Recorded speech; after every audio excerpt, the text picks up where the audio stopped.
The Joe Rogan Experience is sponsored by The Fleshlight. If you go to joerogan.net and click on the link on the right-hand side, you can enter in the code name Rogan and get 15% off. Enjoy it. And now, here we go. Buckle up, bitches. Joe Diaz The Joe Rogan Experience.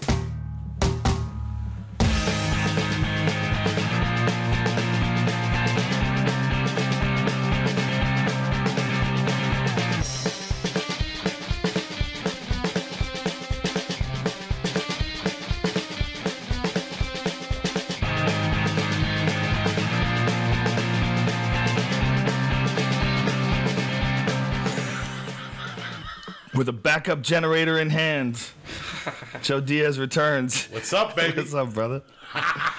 Last time Joey Diaz was here, the fucking power went out, man.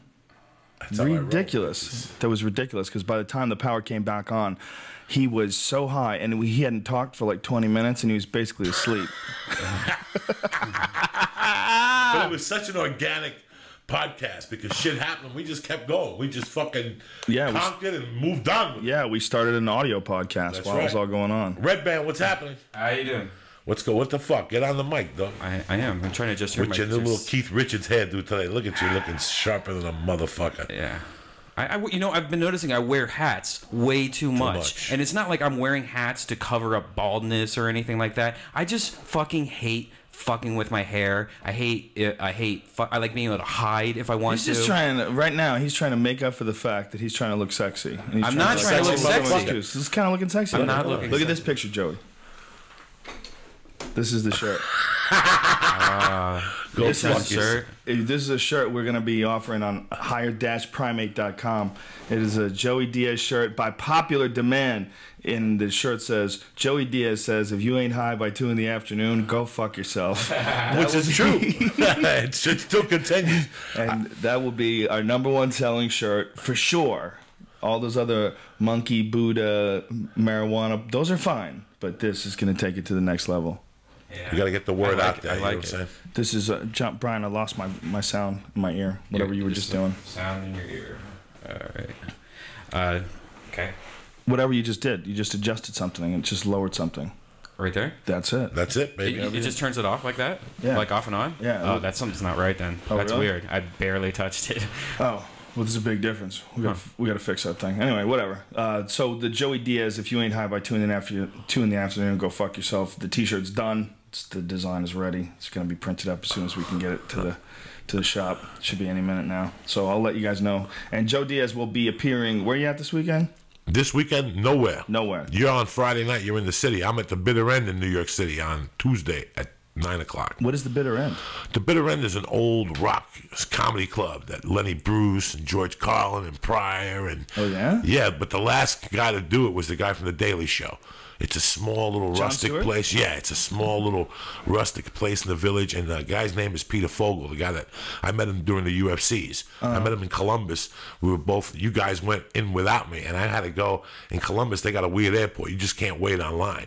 You have to get a ticket and wait on fucking line. So I waited an hour, and all of a sudden they're like, you ain't got no ticket. Neither did he. So he has this look on his face. He's furious. I got to get to the hotel. You guys are leaving at 4:45. And for some reason, I looked at him, and I just seen this pain in his face. And something, I never do this, just made me pull back. I'm like, oh, hey, dog, you need a bud, don't you? And he looked at me like I was Jesus. He goes, how'd you know I left my weed on the fucking counter? And I went in my ball sack and gave this guy a bud right there at the fucking taxi cab line. I gave him a bud. He just looked at it and looked at me like, are you fucking crazy? I was like a spirit that day. Who gives you a line, a bud of fucking weed at the airport right there online? Who gives you weed out of their balls? Yeah, that's the most important part. And who smokes it? That's the crazy thing, right? I would probably deny it. I'd probably like, no, that's cool. That's cool. So I met him at the UFC after that, and every UFC, he's a devout fan. He goes to all of them. He goes to the Q&As. So when we spoke, he asked me if I was coming. I told him I couldn't. And he goes, why don't you do a show at my club down in the Village? It's close to Chinatown, so I just kill 2 birds with 1 stone. You know what I'm saying? Wow. So you're going to do a show with who? Who's doing it with you? Solo. It's Solo. an hour show. Yeah. Wow. It's in between 2 bands. Holy I'm pulling shit. the Stanhope. Why not? I like that thing. Wow, I love that. I love that little Stanhope really created a monster with me when he started the not doing the comedy club revolution. Yeah. Because I really like that. Every once in a while, you got to step outside the comedy club and just get down. They only seat 260. The tickets are gonna go. And everybody's standing? No. Everybody, they got little tables. This is an old fucking rock club. Jimi Hendrix, Neil Diamond, Bob Dylan. You know, this is old school fucking Jimi Hendrix from the Cafe War. I mean, this is a real deal little club. So, you know what? I don't want to do nothing in Jersey for my friends and nothing like that. So I figured, let me go into the city, and if I call a comedy club, they're gonna break my balls. Comedy club. Yeah, they're gonna break my balls. They're gonna put me up at 2 in the fucking morning. Right. You know, or 8:15 when there's nobody there. Why go through the aggravation? Well, it's one-stop shopping. All we have to do is just pump it up on Twitter. We'll pack that place. Oh, it'll be packed. So how do people get tickets if they want to get tickets? There's no tickets. You got to go that night. Tickets go on sale that night. Old school. Old school. Old school. Cash? Cash. God I think damn. I think they take credit. They got a credit card machine? Yeah, they got everything. Wow. So tickets go on sale when you get there. When you get there. You just got to get there. Yeah. That sounds like a pretty good idea. $15, no drama. Come on down, bro. It's a Tuesday night. You know what? I don't want a Friday. You know me, dog. Any fucking momo go on a Friday night. Right. Let me see you get down on a fucking Tuesday night. Old school style. 9 o'clock, 10 o'clock show. Get out of there. Go to Chinatown.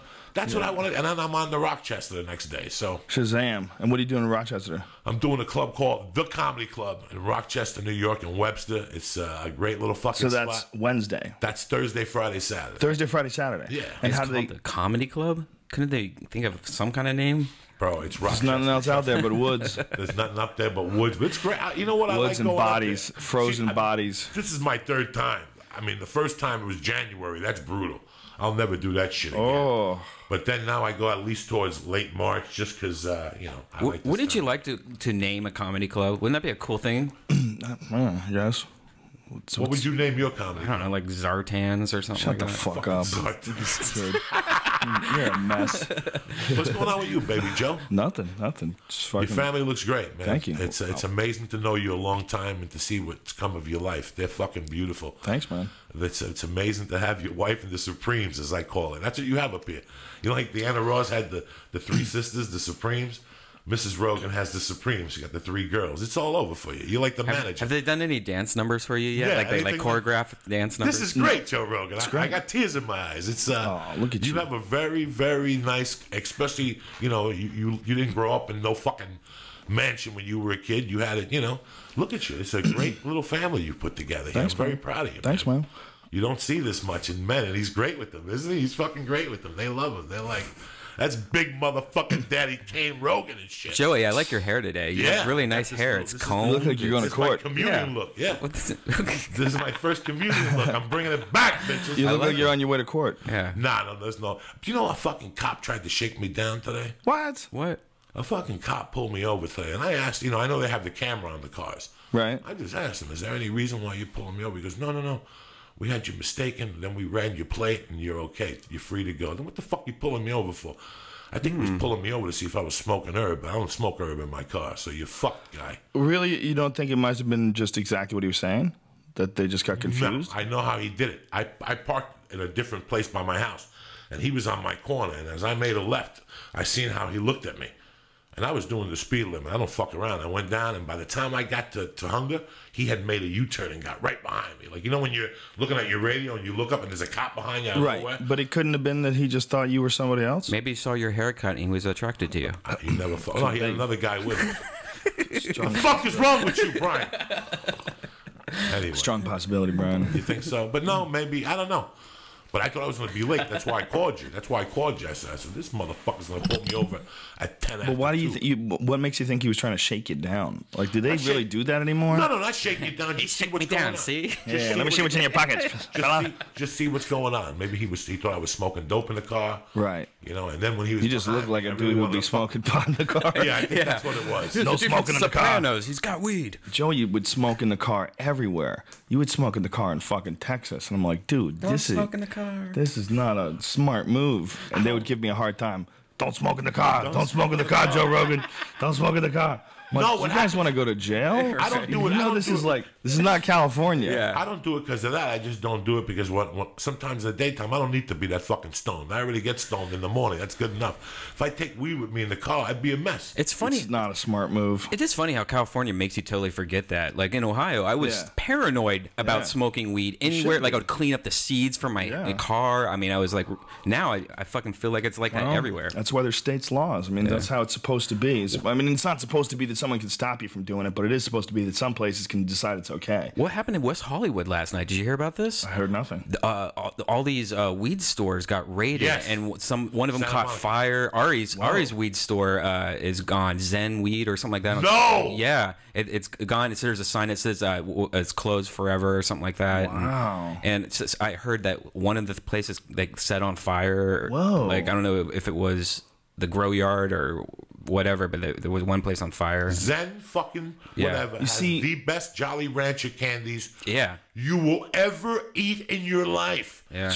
I was eating them, popping them with Ralphie May like they were candy. He bought a bag of them, this fucking big. And by the third one, I'm at the sushi place, and I didn't even know where the fuck I was. Do you guys realize how alien this conversation is to most people listening all over the world? We had this conversation at 8:30 in the morning, you and I. I called you and I said, you know, as a kid, you expect jetpacks and you expect people going to Mars and shit. Never did I thought in any of my youth that at 8 in the morning I would be at a weed store eating bagels and smoking dope next to an attorney and a construction fucking worker on their way and a to cop. Fucking cops have medical marijuana licenses out here.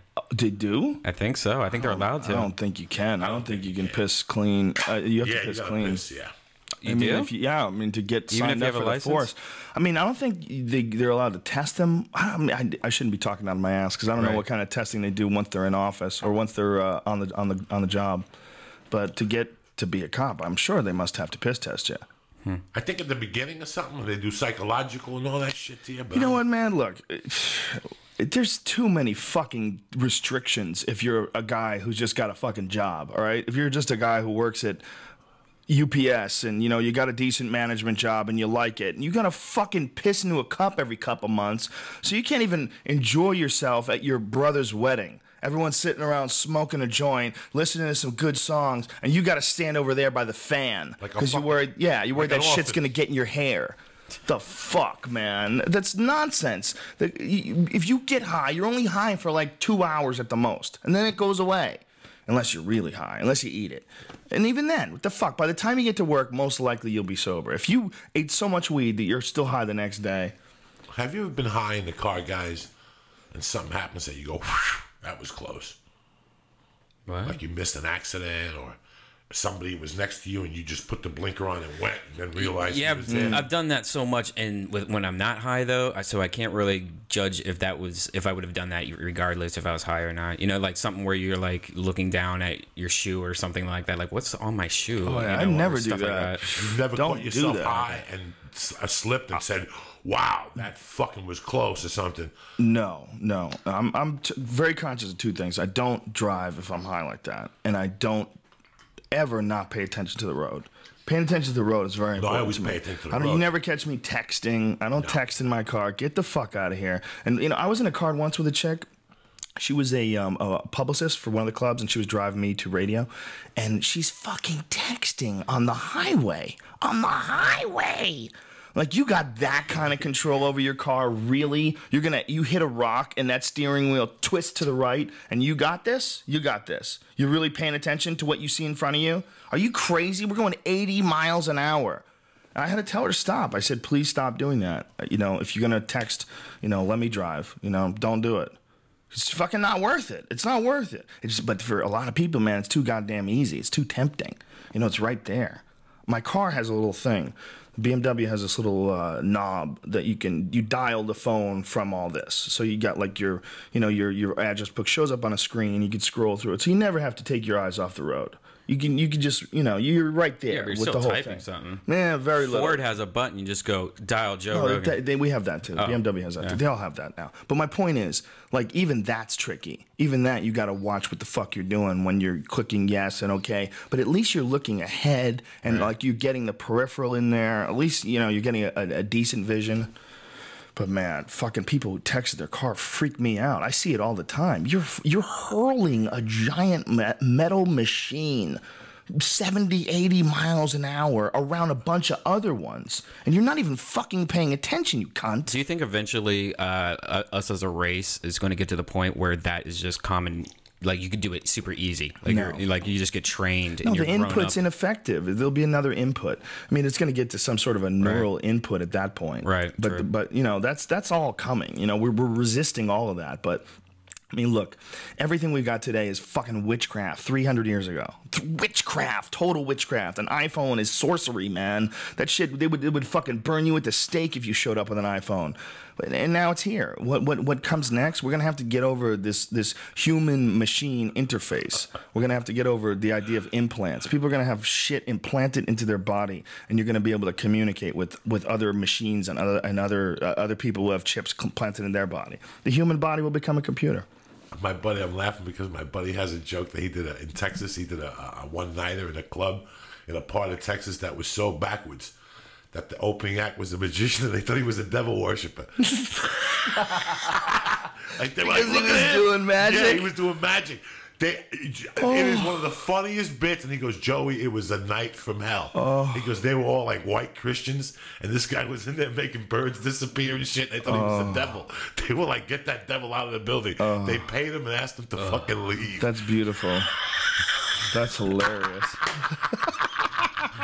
They thought he was the fucking devil. You know, man, this is the thing about religion. You can tell me you believe in God all day, but as soon as you start talking about the devil, holy shit, did you throw yourself in a box? Because you can't be all spiritual. You know, even spiritual people are like, well, I don't believe in religion, but I'm very spiritual, and I definitely believe in God. You know, but they don't go, well, the devil's real. I'm pretty sure of that. Yeah. Pretty sure the devil's real. Like, the what? He lives underground, Joe. The devil. Come on, the fuck on. Come on, really? Come on, the fuck on. You can't fucking say you believe in the devil. That's where people draw the line. When you're saying you believe in the devil, you're just going deep, deep, deep. You're going fire, brimstone, fucking dragons. The Exorcist was on this morning at 9 in the fucking morning. Oh. I get back and I'm just going through the channels. I put the news on and it was like Spike from last night watching the UFC countdown. And I'm like, is this the fucking Exorcist at 9:05 in the morning? Spike has lost their goddamn mind. It was on Spike, bro. There's people that don't have this in perspective because it's 2011 and you've had some amazing, you know, fucking Avatar type movies. And, you know, movies just, they're on such another level now than they were back then. But when The Exorcist came out, dude, that was the scariest movie of all time. When that little girl spun her head around and starts stabbing herself with a crucifix going, your mother sucks cocks in hell, and it's meat. She's stabbing and stabbing into the meat of her pussy with a crutch. It was brutal. I'm going to tell you something. I watched the movie this morning for 20 minutes while I was making breakfast, and I sat there, and it got me. Dude. I had to turn it off and get the fuck out of the room. Dude. It's a brilliant movie. From that they find the devil strong. in Africa. They find that little devil in Africa, and that's why I feel that Africa's always fucked. Because that devil, they found him. Africa's never looked back. There's always something going on in Africa. Always something, dog. Somebody's getting killed. There's a war. Oh, Egypt, this, that. Think about it. Look at Africa. Every week they got fucking something. Except this week, my prayers go out to fucking Japanese people. It's crazy. Every day that gets crazier and crazier over there. But, you know, this Exorcist was brilliant. Watch the fucking movie with no interruption. Yeah, no, it's a brilliant movie. You know, they had a lot of problems on that movie. Yeah. Like a lot of problems. Like a lot of weird things that the studio burnt down. It was just fucking crazy. You know that guy, the guy I named my cat after. There's a cat in there. When she's in the rocking chair, she keeps telling the priest, Demi, that priest that used to be a boxer. Right. That's Jackie Gleason's motherfucking son-in-law. Really? That's shit. Whatever his father in real life. He's an actor. The kid's an actor. But that guy never... Dimitri. Remember, like, his name was, like, Demetrius, and she used to call him Demi. Why you do this to me? And that was the boxer. That was the boxer priest. That smoked cigarettes and drank. And at the end, he just beats the fuck out of the devil. He got him down. He's drowning and pounding Linda Blair. And Linda Blair's taken out of the bottom position. And then she just throws him out the... Remember, he gets up, and he just goes out the fucking window. Yeah. It's a brilliant movie. They can't do that shit ever again. They don't have that kind of writing. They don't have that. Well... it hadn't been done yet. Deep. So when it was done, they went so far with it too. You tell me there wasn't some arguments about whether or not they should have her stab herself in the pussy with a cross. There must have been some studio conversation. Definitely back then. Yeah. It's 1972, people. Who the fuck? Whoa. She's screaming, "Your mother sucks cocks in hell," and she's stabbing herself in the pussy. Yeah, that had to have been crazy. How'd they even get that passed? But here's the part I was watching. Terrifying, man. That was brilliant. When the devil's first coming into the house, there's a fight one night in her house. She's having because she's an actress, the mother, and she's having like a party, and the guy's German, the waiter, and the guy keeps saying something to him, "You fucking Nazi," and 2 days later they find the guy in the bottom of the stairway with his neck twisted, and they couldn't figure out who. I mean, it's a deep. The Exorcist is a lot deeper. Remember when she goes up to the astronaut? She goes, "You're gonna die up there." Yes. That was like the first creepy little girl. Like in movies, there's never. I mean, the Stephen King, the twins, and Shining. Those are creepy little girls. Those are kind of interesting. You know, the one. What is that? The Japanese one. What is that one? Oh, the fuck is it? The TV girl. Yeah, the fucking. The you know TV what I'm talking girl. about? The girl with the TV that crawls out the TV and. God damn it! They did an American version of it too, right? Didn't they? Whatever it is, the spooky little scary Japanese girl. I would have sex in with the her. Movies. Would you? Yeah. You would, you fucking idiot. Yeah. She got Linda Blair. That movie. Let me tell you something. That movie, like all these little twins, like the what's her name? The little twins that did Full House. Like, oh my God, they had, they were on TV. They never got to have a childhood. Bitch, Linda Blair was putting a cross in her pussy at the age of 12. The Ring. Somebody went to Linda Blair and said, "Linda, hi, can you sit down for a second with your mother in the room? In this film, we want you to take a fucking cross and put it in your little twat and say, your mother sucks cocks in hell. Can you say that? Repeat that after me." This movie fucked her up so much, she ended up hanging out with Rick James 20 years later. Was she not done? Remember? She never recovered from that film. That was one of the. How could she? How could you do a movie when you're 12 where you're stabbing yourself in the pussy with a cross? How could you do that and then expect to be normal? Cocks in hell. Yeah, and she's screaming it. Sucks cocks. Your mother sucks cocks in hell. And that crazy voice. That was the first original, really scary movie. Because there have been monster movies before, like Dracula and shit, but there was nothing that like seemed real. Creepshow was my scary one. That was a great one. I never saw Exorcist as a kid. I saw it as an adult, but really? Creepshow was fucking used to freak me out. Used to play on the old HBO all the time. Remember Creepshow was HBO? Great. Creepshow was great. Nightmare on Elm Street, the first one, fucked my world up a little. Yeah, that was when the tongue comes out of the phone. That's brilliant, bro. That's fucking brilliant. I don't give a fuck what anybody says. When he goes to pick that up and that little tongue starts moving. Yeah, we were talking about this the other day, but the Silence of the Lambs still fucking holds up. There's a few movies that still. Tonight they're gonna do a thing on A&E. I've seen it before about the making of that. Yeah. How much went into that? How much of his character? That movie's a work of art. She's a bad motherfucker. She's so badass. Even when she's nervous, like she's talking to him, like Mr. Lecter, like her nervousness. It's like so fucking real. Like she must have made herself nervous for that. Like the way she's doing it, it's like these are like little weird twitches in your lip that you can't even fake. You know what I mean? Like you would literally have to be nervous to be having these little twitches and quivers in your mouth as she's communicating. Like she's having a hard time getting it out. She's brilliant, dude. And him and her together, Jesus fucking Christ. Anthony Hopkins, come on, man. There's so much about that movie that was so badass. The way he got out of the jail, the way he tricked them and got out of the jail. And it's like the suspension of disbelief. You don't need much of it. When he's Spider-Man, he threw his cum at her, remember? Yeah, Miggs. Okay. Miggs, my friend. He made Miggs. That was my nickname from one friend, my friend John Tobin. He used to call me Miggs because of that. Why? No idea. He's fucking crazy. Bro, he made Miggs kill himself. Yeah. How talked to he Miggs talked into him into killing killing himself. Yeah. Nobody's done that since Robert Duvall in Godfather 2 when he talked Freddie Five Fingers Angles into killing himself in the tub. Remember, he goes to visit him in jail. And he goes, at the end of the party, the Romans would get together and eat fruit, and then they'd slice their fucking wrists, and the next day they're playing cards. Right. And what's his name? He cut himself in the tub. That's a fight. Holy shit, I forgot about that. Godfather 2 is one of the few movies where it was just as good as Godfather 1, or good enough for me at least. There's very few that are like that. What a great fucking film. Never seen any of them. Like Alien 1 and Alien 2 is debatable. because like there's Alien 2 was kind of fun because there was a lot of goddamn aliens and there was the big giant fucking alien. It's still pretty badass, but Alien 1 was creepier. It was a different thing. It was scary. You couldn't see it. You didn't know where it was. By the time you saw it, it got you, and it was impossible to kill. But whereas Alien 2, it's like you're killing them left and right. Like, okay, now this is a totally different thing. Still awesome. Because these things are stupid now. They were super smart and clever, and they would get you and hide on people. Now there's like they're killing 10 of them before one person gets killed. Like, that's silly. So if you look at that, but it's still a badass fucking movie. So it's like not, I don't think it's as good as Alien 1, but goddamn, it's still one of the best all-time science fiction movies. You know, Alien 2, Alien 1 was so fucking badass. When that shit came out, dude, I remember I went to see that, and the first thing I said when I got out of the theater, I said, fuck Star Wars. Fuck Star Wars. Like, that's like, and I'm a huge Star Wars fan. I saw Star Wars like 13 times when I was a little kid. But when I saw Alien, and I was like, that's what aliens are gonna be like, man. It's not gonna be like some fucking furry dude with a bandolier on and a gun. That's not gonna be aliens, man. Aliens is gonna be some weird parasites that lock onto people and grow inside our bodies and explode out of our chests. And so like, Sigourney Weaver was a bad motherfucker. Yeah. Both of them, wasn't she? Dude, she's badass. She's badass. She's badass.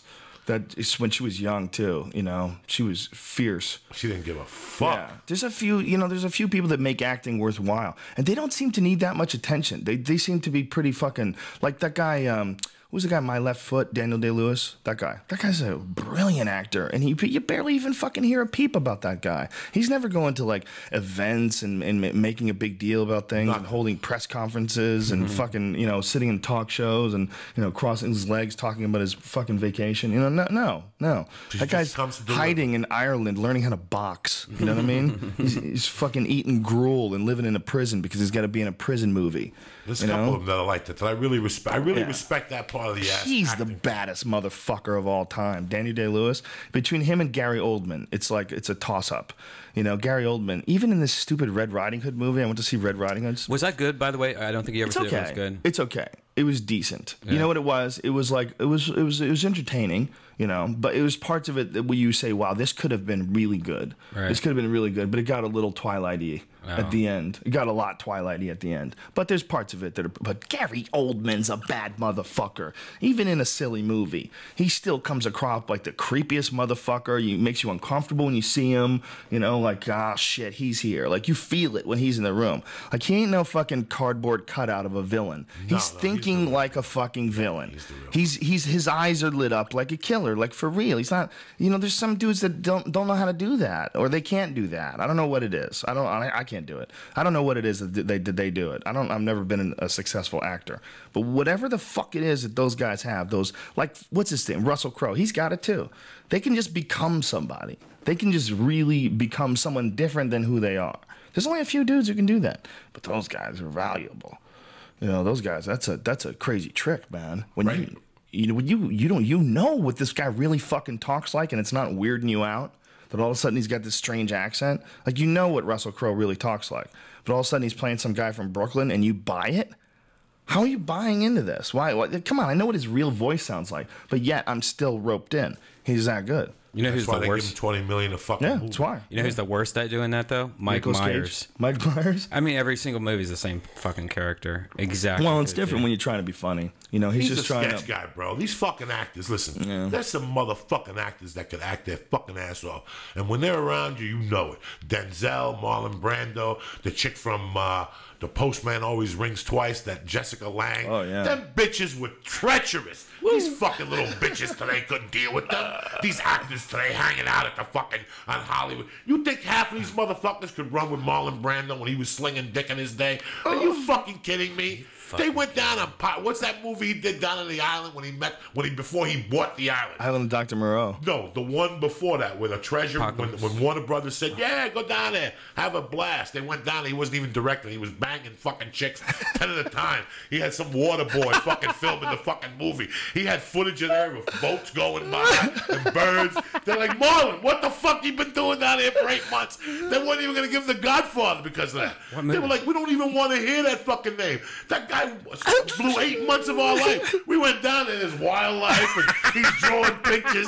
We're sending checks down here. He bought a fucking island.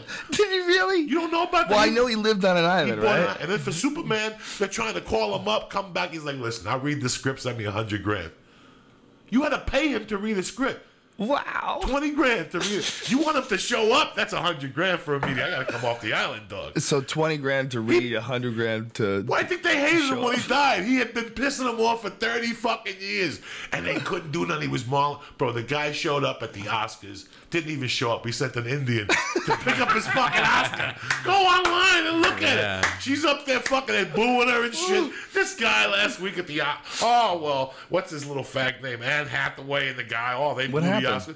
Bitch, you go back to I don't know what happened. What happened? No, nothing happened. There were people complaining online that he wasn't funny.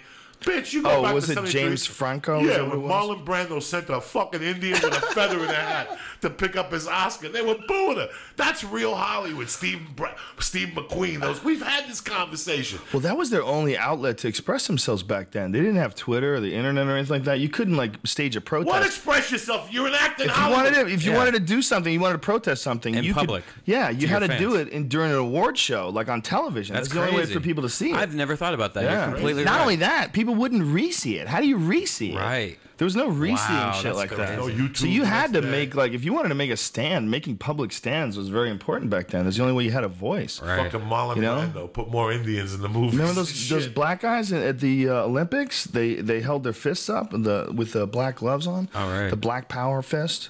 You know, because they're tired of being fucking treated like they're shit their whole life, and finally they get to do something. They win the Olympics, and they're like, "Look, bitch, you know, stop with all this nonsense, all this racial hatred." And then everybody looked at it like as if they're racist. You know what they're doing? Oh, they're black separatists. Oh, they're dangerous. Like that's a reaction. It's a reaction to the society that they lived in. And where else were they going to make that protest? That's the place. That's exactly the right place to do it. They did it subtle enough for me. They hold their fucking fist up in the air. That's subtle enough for me. That's how the fuck else you say? I'm talking about that message that they sent 60. You know what? It was 1960 something. What is he saying? What is Public Enemy got a song like that?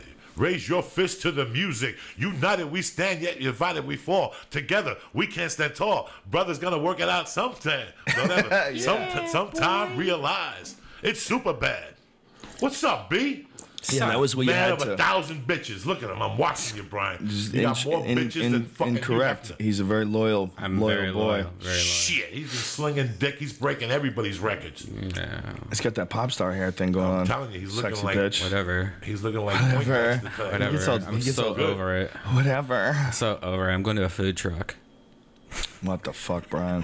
What fucking? Have you guys ever gone? What's up with these food trucks? I don't know if it's like this everywhere, but in LA, the food trucks have attacked LA. Like now, food trucks are so popular. They have Twitters where you could like go on Twitter and find out where the truck is. And like on Melrose the other day, the whole street was just food trucks lined up and thousands of people everywhere. This is a new recent trend, right? Yeah, Huge brand new. trend, and you know it's perfect for LA because the momos are out there with their Twitter, and you know, oh, where is he? Oh my God, we can't live without the food. The food's okay. The grilled cheese one. Have you been there? Grilled cheese one's good, and there's another one that's Papa's Toppers. Yeah. God damn.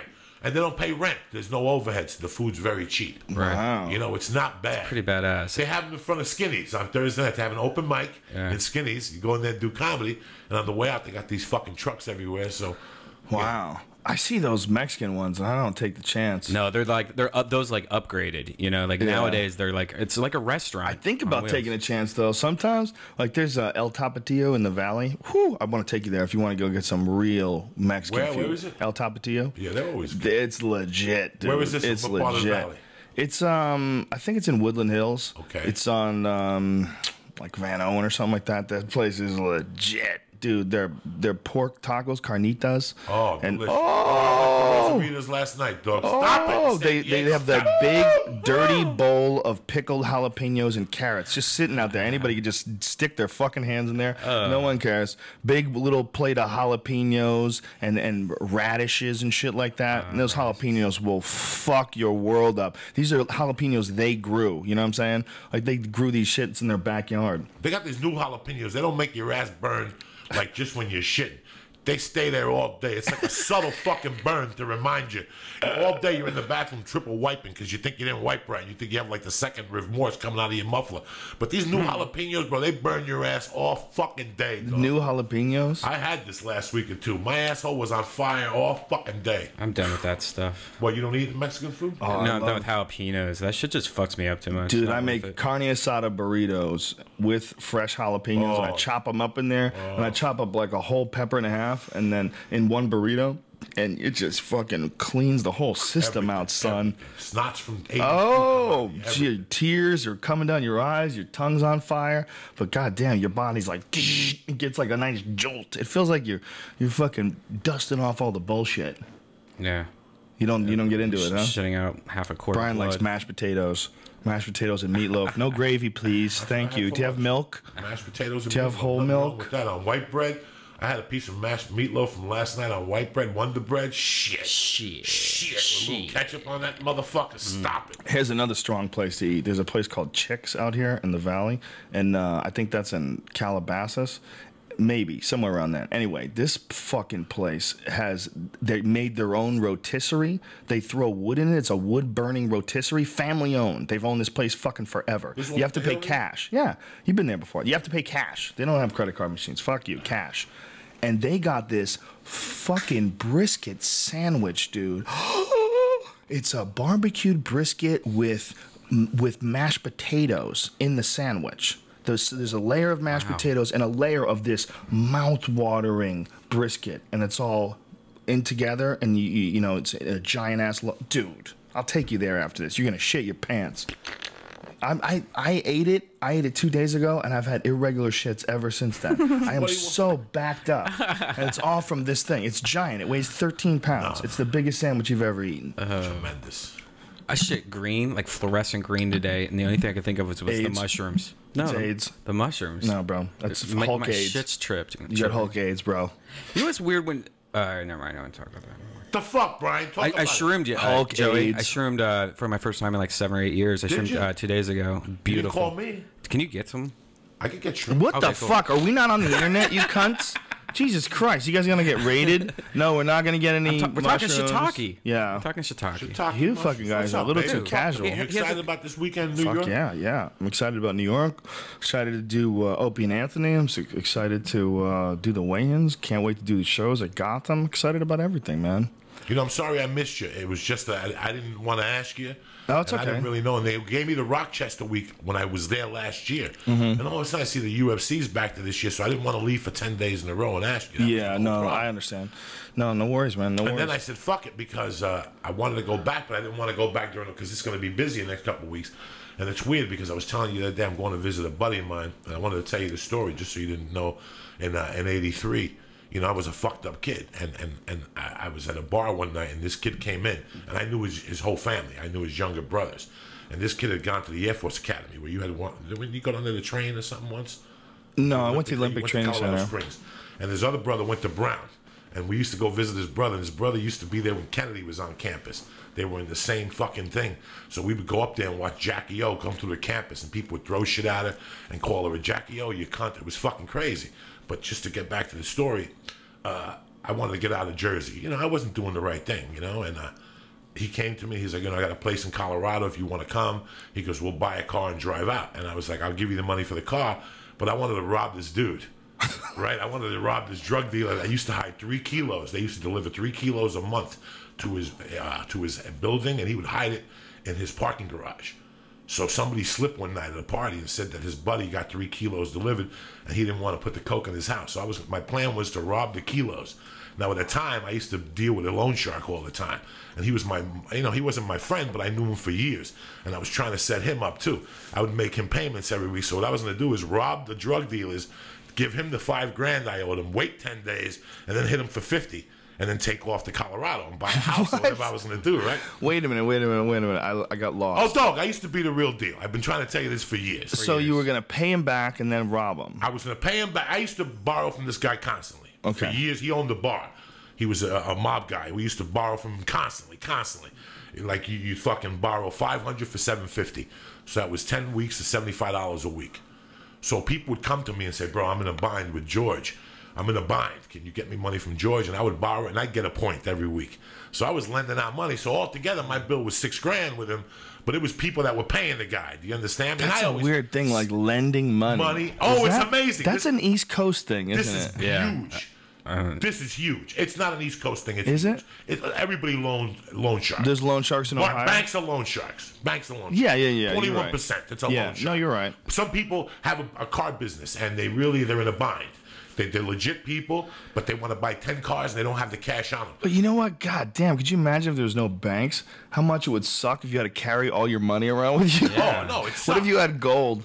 What if you were worth like 50,000 in carrying gold? the fucking sack, and there I come with a horse and stab you in the fucking neck. Yeah, what the fuck? What the fuck? That's when people used to like hole up money and dig holes in the dirt and bury shit. Yeah. That's why they did, because they couldn't carry it all. Right. It's stupid. I wonder how much money's buried still. Whatever banks cost, they're worth it. Even when they rip everybody off. God, it would suck if there's no banks. If there's no banks, where's the money? Right. Money doesn't even... the problem with money is it doesn't really mean anything anymore. It's not like this $100 bill is worth $100 worth of gold. It's not based on gold anymore. It's based on like confidence. Like you have to like believe in the money. Right. It's silly. That's crazy. That's why everyone should just spend it as fast as possible. It doesn't make sense. I mean, gold makes no sense anyway. I mean, even if you get to that, I mean, the fact that everybody was into gold. You know, the only thing that makes sense about gold is that I guess it's rare. You know, it's you can't just have it. You can't just like say, look, I've got millions of dollars because it's everywhere. You just go out in the woods and cut it down. That's hard to get. But what the fuck, man? So there's got to be a better way. Oh, yeah. Fuck the fucking gold. I'm telling you, right away, you're Paul Revere with gold. Who's talking about fucking gold? Fascinating, man. Fuck gold. Money's fascinating. It's $800 a fucking So ounce you're ripping people off. So I'm not ripping nobody off. I'm going to set this guy up because I wanted a new life in Colorado. So we're going to rob this drug dealer. I was going to take that money, pay the loan shark off, wait 10 days and go, hey, I got a line on a kilo of coke. I need $50,000. He would probably give me 30, and I was going to move to Colorado and buy property and whatever the fuck I was going to do. Why didn't you think he was going to go after you? Because they don't go outside fucking New York City. That's only in the movies. These fucking morons. These guys go to Miami and they're scared. You know what I'm saying? You know the people you grew up with in Boston. Where do they go? They go to fucking whatever the fucking pigeon place in Boston in the summer, and they're anything out of that area, their comfort zone. They fucking freak, bro. They can't take it. You know, the mob really lost a lot of credibility when Sammy the Bull Gravano got away with everything. Everybody lost credibility. That was the most ridiculous thing. I was like, I thought they were for sure was going to kill that guy, right? Like, that's what happens. You can't be a rat. You know, he locked the Don up. Whoa, there must be, like, people coming after him. That's when you realize, like, whoa, this is not the organized thing that it appears to be on television. You know who was going to kill Sammy the Bull? Who? Chicago cops were putting together to murder Sammy the Bull. Really? To make money? How much was the money? I had no idea, but they knew that there was a contract out on him. And Chicago cops are going to go down there and blast him. That's how crazy. Man, to be a dirty cop, man, you got to really take a chance. You got to really put yourself out there, you know. And to get a bunch of other dirty cops together, like you got to like assume that you're all going to keep your mouth shut, and you're all. But it happens all the time, man. All the time, they're always busting cops. There's just too much power. There's tons too of much temptation. I've searched before. There's tons of dirty cops on Craigslist. Oh, Brian. He stumbled on that one too. I'm so excited to get it out. You know, it's crazy, man, because after a cop is a cop, you know, I can just imagine living all your life to protect your country and blah, blah, blah, blah, blah. And also one day to be a cop, you have to have a certain gene. You really want to help people. You really have to genuinely help people because it's $30,000 a year. Or it's just you want the job. Right. Some people just want the job. A year. I think it's more than that. $38,000 to start. Is that all? You got to walk a beat and carry a gun and people shoot at you. None of these cops are getting fucking rich. You got to be a cop for years and become a detective and, you know, a first grad. And how much can a detective make? 70, 80,000, maybe 100,000. A commander chief, 150,000. Man, I don't know, but I don't think a lot. That's why there's dirty fucking cops. That's why one day they go, "What the fuck am I doing?" Right. I have 3 take a little kids. here, take a little there. You know, I'm making 38,000 a fucking a year.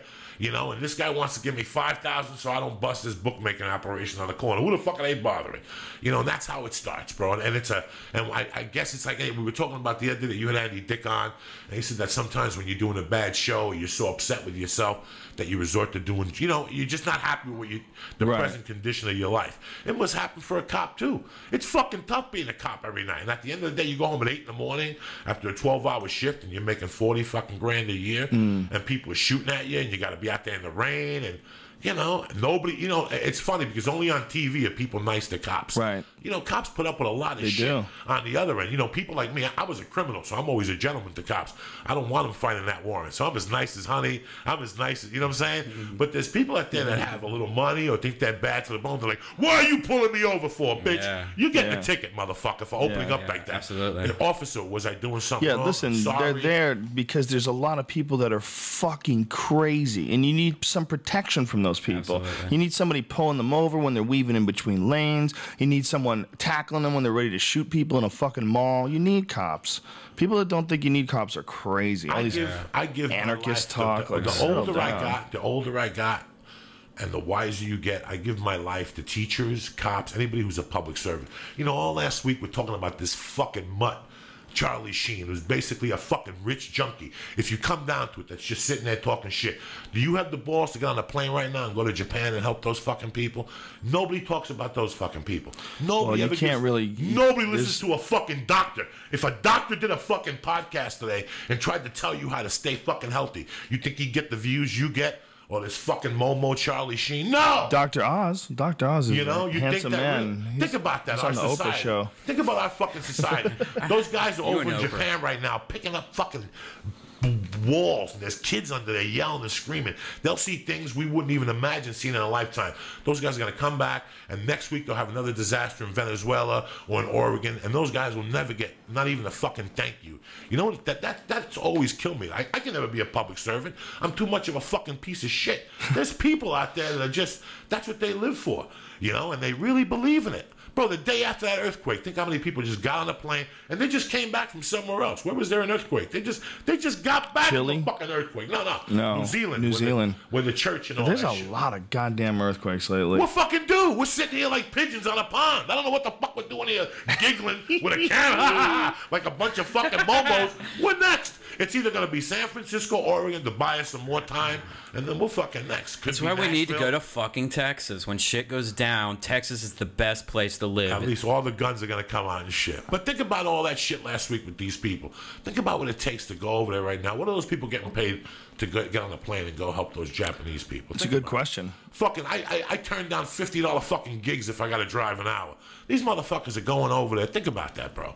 You know, what can they even do right now? Right now, what they have to do is figure out how to deal with those nuclear reactors. Yeah, you're walking into a nuclear reactor place to help fucking people. You have no idea who they are, but people in this country give a Frenchman's fuck about that miserable cocksucker Charlie Sheen. That's what I understand. I think no one cares about Charlie Sheen anymore. I think it's over. Yeah, it's fucking over. It feels like it's over. What the fuck? Who gives a fuck? It's really quick. It burned out quick. I got tired of it. I loved it for a couple days. Now you're waiting for the call like Belushi. That's what you're doing now. The Ustream video killed it for me, I think. Me too. It's just all the that first one, when the guy was playing the fart noises, I'm like, whoa, these are the people he's hanging out with? That's what he talk. Are you believe that shit? Those are Coke people. Those Coke people are idiots. You know, that's what it is. Coke people are these weird, fucking selfish, indulgent, self-destructive people. They're not fun to hang out with. There's no cool conversations. I did it for 30 fucking years. And for the first 10, I did it with people because it was fun. You know how it's fun. Oh, my God, let's do it. Oh, that's great.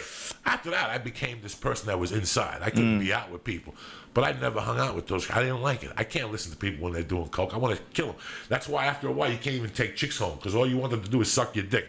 I got to listen to this fucking story again. There's a line. Snort it. Suck them fucking nuts. Well, what everybody likes about this whole Charlie Sheen thing is that this guy is saying, you know, fuck it. I'm just going to have fun. This is what I do. This is how I roll. You know, you don't like it. Fuck you. I'm a rock star.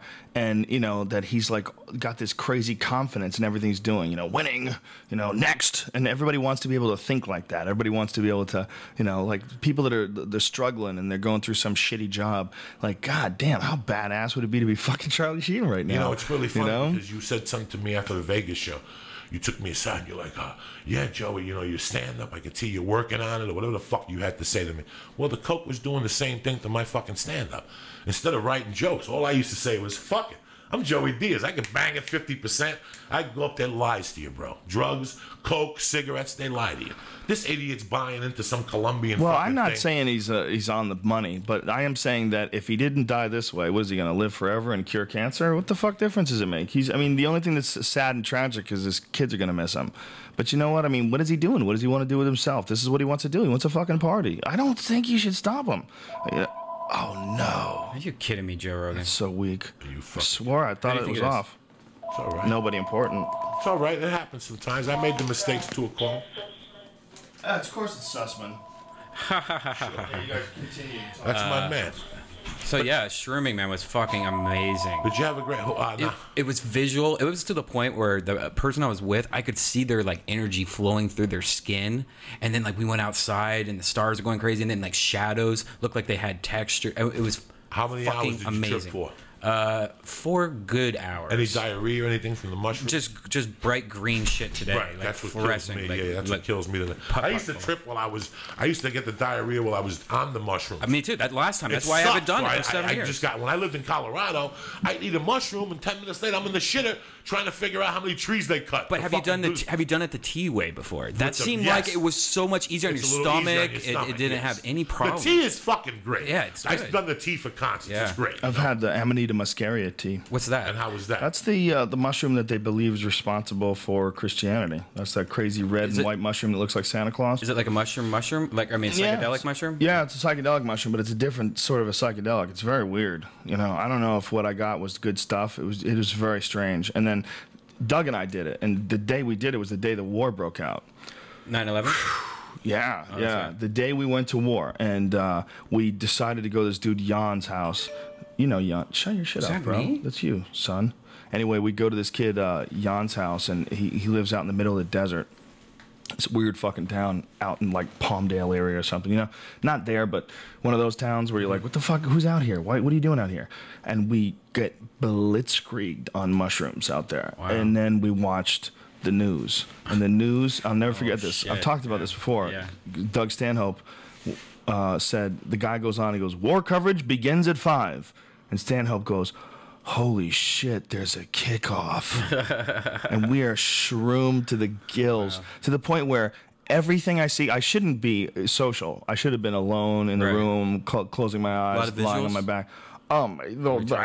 You see I saw the fabric of the universe as I was walking. Everything was a pattern. Yeah. In front of me, it was all really intense, complex geometrics. It was like the covering of the walls, like wallpaper or doors or anything. That all that stuff it became transparent, and you could see literally the structure of the universe through everything. Right.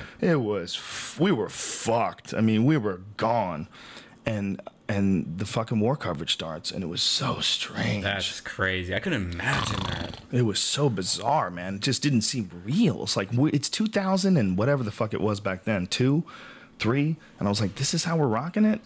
This is how we're rocking it. We're just gonna. What the fuck? That probably fucked you up somehow. You know? I don't know.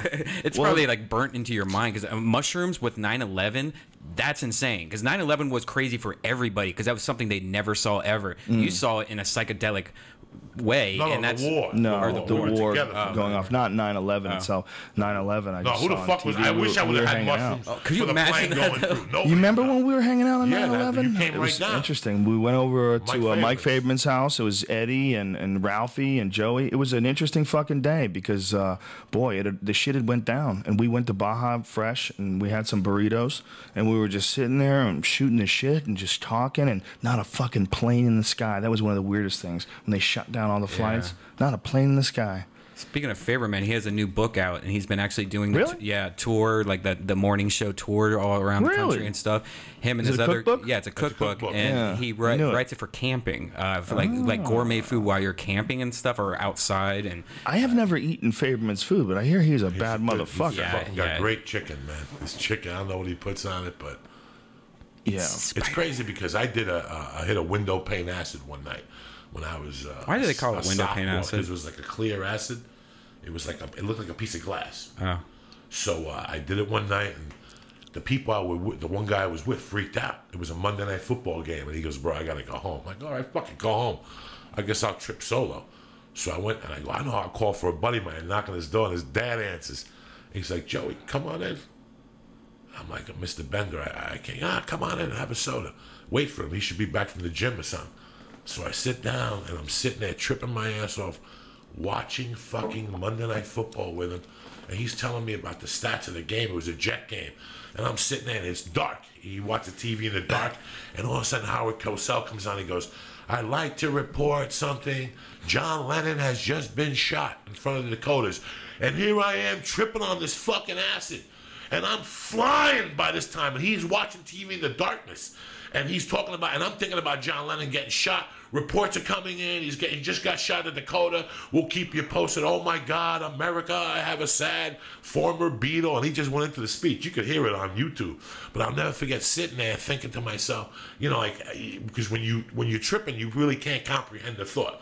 They go through you. It's like John Lennon got shot. Did they shoot the other Beatles?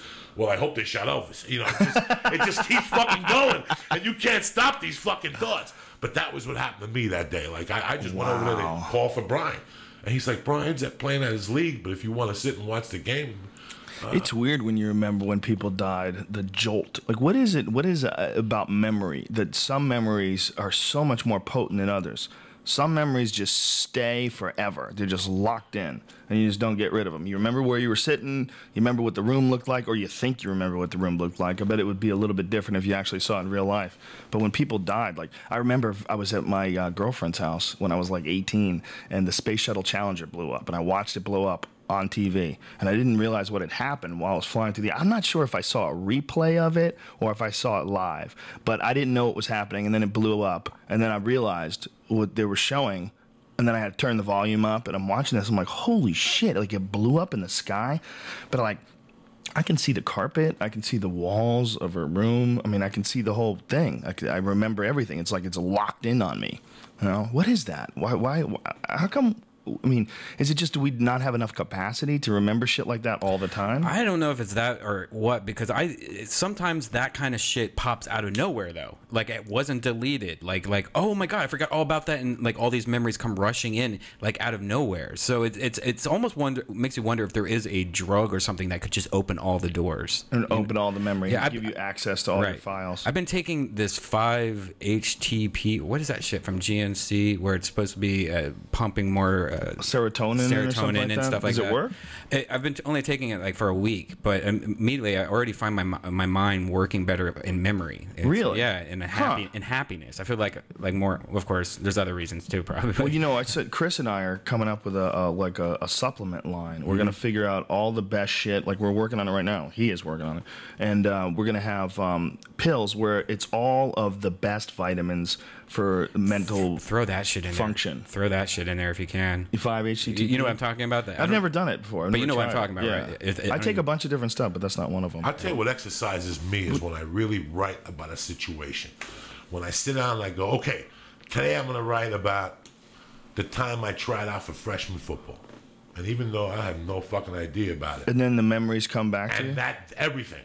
Everything in that genre. Yeah. Everything in that genre that maybe had to do with it. Music when we're driving sparks. Yeah. Oh, yeah. Nobody here ever gets teary-eyed in the car. You hear a song, man. My buddy Johnny B, my best friend who died, whenever I hear Van Morrison, Marvelous Night for a Moon Dance, that was like his song. We would go to the diner. These diners, you know, in New York, a lot of them are open 24 hours a day. And they have this thing here like this that you spin around a little bit. Yeah, and they had the fucking thing where you could pick the songs to listen to. And you put a couple quarters in there, and you could play songs at your table. On the table. Yeah, you have like little shitty tinny speakers. Little jukebox. And we'd be eating cheeseburger deluxes at 3 o'clock in the morning after playing pool, and he would play Moondance. So now it doesn't matter where I am. I was in Germany. In the hotel, and it's playing in the lobby. Marvelous Night for a Moon Dance. And I'm like, Mom, so you just think about that dude. Things get stuck in there, man. But you know what doesn't get stuck in there? My act. You know, my old material, shit. When some of the people like yell out at a show, like I've had that a bunch of times, especially when I was doing the Q&A, which I haven't been doing recently because I'm trying to do more like a tighter, hard hour set. I like the tighter. Harder. I do too. I thought of that after I saw Norton. I saw Norton in Austin and killed. He had a great set, and he only did like 50 minutes. And I thought about it, I'm like, man, that's what all you need to do. Like these hour-and-a-half sets that I'm doing, 2-hour sets, and a lot of it's just Q&A. Some people like it, but some people feel obligated to stick around. Like it's just like it's too much attention that you're asking for. Tell them your show's over and then do the Q&A. Maybe. I'm going to figure out another way to do Q&A. Maybe do a night where it's just Q&A, where it's not, make it real cheap, just to pay for the room. And make it so that, like, one night maybe there's not a stand-up show, it's a Q&A show. Because it's like, it's a little indulgent. But anyway, my point is, when people yell out shit, like yell out, do this bit, do like Noah's Ark or something like that, man, I fucking forget a lot of them. Right. Like if you yelled out Anna Nicole Smith, it's one of my best bits ever. But if I go back and try to figure out how to do it now, I'll fuck it up. You did Noah's Ark pretty good the other day. I saw you pull that out. It's because I was baked as Jesus. I was Jesus on an asteroid. Like, I even forgot it. I can't believe I remembered it because that was the first time I had done it in years. And this guy asked for it. I was like, wow, I don't even know if I can do this. But I did it and closed with it. But that's, that was a mistake in Vegas, too, to do a Q&A in front of 2,000 fucking people. There's just too many people. Yeah. There's too many people yelling shit out. If I was going to do something like that, I had to do it with microphones. Like, have like a little line like we did in Columbus when we did the DVD. When's UFC coming back to Columbus? Are they ever going to come? I don't think we are. I mean, maybe in the future, but we just did Strike. They did Strikeforce, did the last Columbus show. The Arnold was just 2 weeks ago. When, yeah. That was always a cool weekend. You had the Arnold show. Fuck yeah, it was awesome. Yeah, that's where I did my special. Yeah. I love Funny Columbus. Bone's a good club. That's a good Funny club. Bone's great. Yeah. The theater that I did too was what was it called again? The Southern Theater. Yeah. The theater that we filmed the special in. Mae West used to perform there, and fucking Groucho Marx. Wow. Oh no, not Groucho Marx. W.C. Fields. W.C. Fields and Mae West performed there. Wow. What the fuck, man? That's some history. That's amazing. Imagine trying to be an actor back then. How fucking tough it must have been. I mean, shit. There's no internet. You got to get picked to do things. You got to get picked. The state, the studio has to choose you. That's probably, there must have been so much chicanery going on back then. What's that? Chicanery. Like inappropriate behavior. Oh. It was different then. It was inappropriate. I like how you threw out words like an African. Sometimes you're like the masturbation coxumlation. Oh, like an African person? Or Even they just use really African-American? huge words sometimes. I'm like, what? Not huge. Chicanery is not really a intelligent big than me. word. That's not even an intelligent word. It's a silly word. I think it's like a slang term. Yeah, but that's way different vocabulary than I. But Joey Diaz, did you know what that word was? No. All I'm trying to Some say. words you don't need. Just run with it. I don't even remember what the fuck I was trying to say.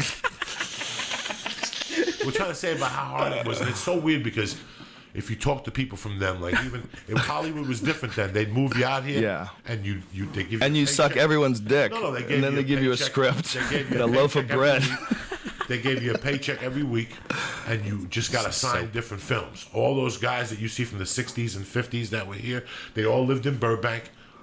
All those houses that look the same and shit. You remember all those movies about like JFK? Like they always have those blondes that were with JFK that were like sort of semi-disposable. Mm-hmm. They would always be like hanging around, but they never really addressed them. Right. That's like 90% of what came to Hollywood. People came here, lost, looking to stick. Some people stuck. The people that did stick, all the other people said, look, they stuck. They stuck. Look, they stuck. They're still there. They're famous. And they get sucked into the system and wind up being one of those little quiet girls in JFK's arm. Yeah. That still happens today, huh? Fuck yeah, it does. This is it, man. This is the land of dreams. This is the strangest fucking place on earth. This is the place where you go to maximize how many people who know who you are. What? Yeah. That you can make a living just on that now. Mm-hmm. You got to suck a little dick and do something where people pay attention to you on the internet, like Kim Kardashian. Right. But I mean, basically, she started out blowing her boyfriend and fucking him on the internet in videos, obviously produced videos, obviously produced. Oh, absolutely. And then she's fucking huge. She's got perfume at Macy's now. She's signing perfume bottles at Macy's. The bitch got a song. I was in Australia, and there was a fucking billboard with Kim Kardashian on it in Australia. Ugh. She goes around the world. Good for her. Good for her. Yeah, whatever. I mean, she's not tweets. I ain't, this she's not is eating America, babies the land or of anything. opportunity, dog. This is there's nothing wrong. No, but it's fascinating that this is the spot where all this goes down. This is the spot where everybody comes to make something happen, comes to get some attention. There's a lot of people that fall through the cracks. There's a lot of victims in this fucking town. There's a lot How of many people have come and gone since you've been here? A lot. Have you ever gotten Facebook and saying, hey, great, and you're like, ooh, those are creepy messages. What the fuck happened to that guy? Because I forget about half the people that I came. moved to upstate New York. Remember I teach Laszlo? fly fishing. Remember Laszlo? Laszlo. He used to hang out at the Comedy Store all the time. A long time ago, Laszlo. He moved to Florida. Anyway, never mind. He's somebody that just slipped away. We used to talk to him like every week. Why do I not remember that guy? I remember. I don't remember what he looked like, but I remember the name. What was the talent coordinator when we first got to the store? Scott Day. He hits me up. He's like in fucking Jerusalem. Jerusalem. He's walking through Europe right now. And you know how many people have come and gone that had big plans and deals, and I got 19 scripts, and I met with Pacino last week. These motherfuckers are gone, Jack. We've seen a lot of that selling happen, fucking real estate. I got an email last week on my regular email from some dude, and I call him back, and I'm like, hey, how you doing? He was my first manager. Whoa. And he was his family was filthy rich, and he went back to sell real estate. He's like, hey, man, I'm just calling you because I'm opening up comedy clubs again. What happened to the real estate? He goes, the bottom fell out. But it's amazing that I forgot all about that fucking dude. That was 10 fucking years ago. Yeah, some people just decide it's not for them. Some what about people the it's guy just too from much Merv stress Griffin that we were friends with that one day disappeared? But we were friends. How many friends have we had that gone? A lot. How many people with talent? People that came to the store and said, I got a script I just sold, and you got, boom, a year later, they're like, oh, no, I'm doing radio in Wisconsin. What the fuck? You were just selling the script at Paramount. It's amazing how many people come and go through here and get spit up. Dude, there's so many. How about guys with talent? How about Mike Ricca? Huh? How about Mike Ricca? Mike Ricca, when I started out in 1994, Mike Ricca was a funny fucking comic. He's still a funny guy when I talk I'm sure. On the phone. He's very funny. When I saw Mike Ricca at the store, I remember thinking, we were probably around the same age or something, and I remember thinking, this fucking guy's going to be huge. This guy's funny. He's funny. He's confident up there. He'd already had an article written about him. When I went to the store, there was like an article that was framed like in the lobby, like a little article about Mike Ricca. And I think, this guy's going to fucking take off. But for whatever fucking reason, the pieces don't fall in the right order. You know?